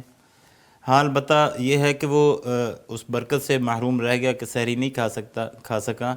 البتہ اس نے نیت تو رات کو سونے سے پہلے کر لی تھی. معذوری تھی نا, اس کی اٹھ ہی نہیں سکا. اصل میں لوگوں کو یہاں شک و شبہ اس لیے پڑتا ہے کہ جی ہم نے اس وقت سحری کے وقت نیت نہیں کی, تو نیت تو سونے سے پہلے بھی ہو چکی تھی نا. اس نے نماز تراویح پڑھی ہے, یا بلکہ یہ ہے کہ جب رمضان کا چاند نظر آ گیا تو اس وقت ہی ارادہ کر لیا کہ میں نے سارے روزے رکھنے ہیں, تو نیت تو اس کی موجود ہے. اور نیت کی موجودگی کی وجہ سے اب وہ جو روزہ اپنا مکمل کرے گا, بلکہ ضروری ہے کہ وہ کرے گا, تو اور اس کا روزہ مکمل بھی ہوگا انشاءاللہ, اور اللہ کے ہاں مقبول بھی ہوگا. تو 8 پیرے روزہ رکھنے کی وجہ سے کوئی کسی قسم کی کوئی قباحت نہیں ہے. ٹھیک. کالر ہیں جی ایک اور. السلام علیکم ورحمۃ اللہ. السلام علیکم ورحمۃ اللہ وبرکاتہ. جی وعلیکم السلام ورحمۃ اللہ. جی فرمائیے. میرا مفتی صاحب سے سوال تھا کہ ایک بندہ جو گالی دیتا ہے. جی اپنے ٹی وی کا والیوم پلیز آف کیجئے, آپ کی آواز انٹرپٹ کر رہی ہے دوبارہ. میرا مفتی صاحب سے یہ سوال ہے جی کہ ایک بندہ گالی دیتا ہے, مطلب کہ وہ ایک دیتا پھر 2 پھر 3.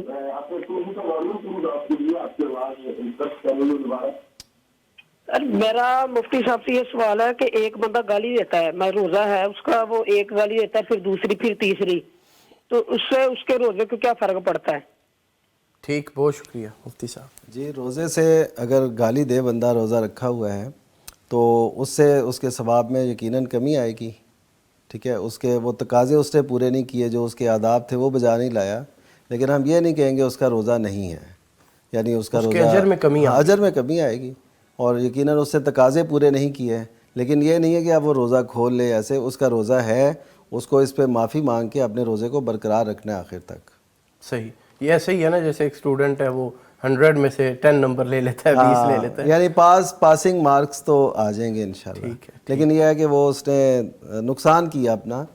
تو روزے میں ویسے بھی نبی صلی اللہ علیہ وسلم کے ارشاد کے مطابق کوئی اگر گالی دے بھی تو اسے یہ کہنا چاہیے کہ میں روزے سے ہوں.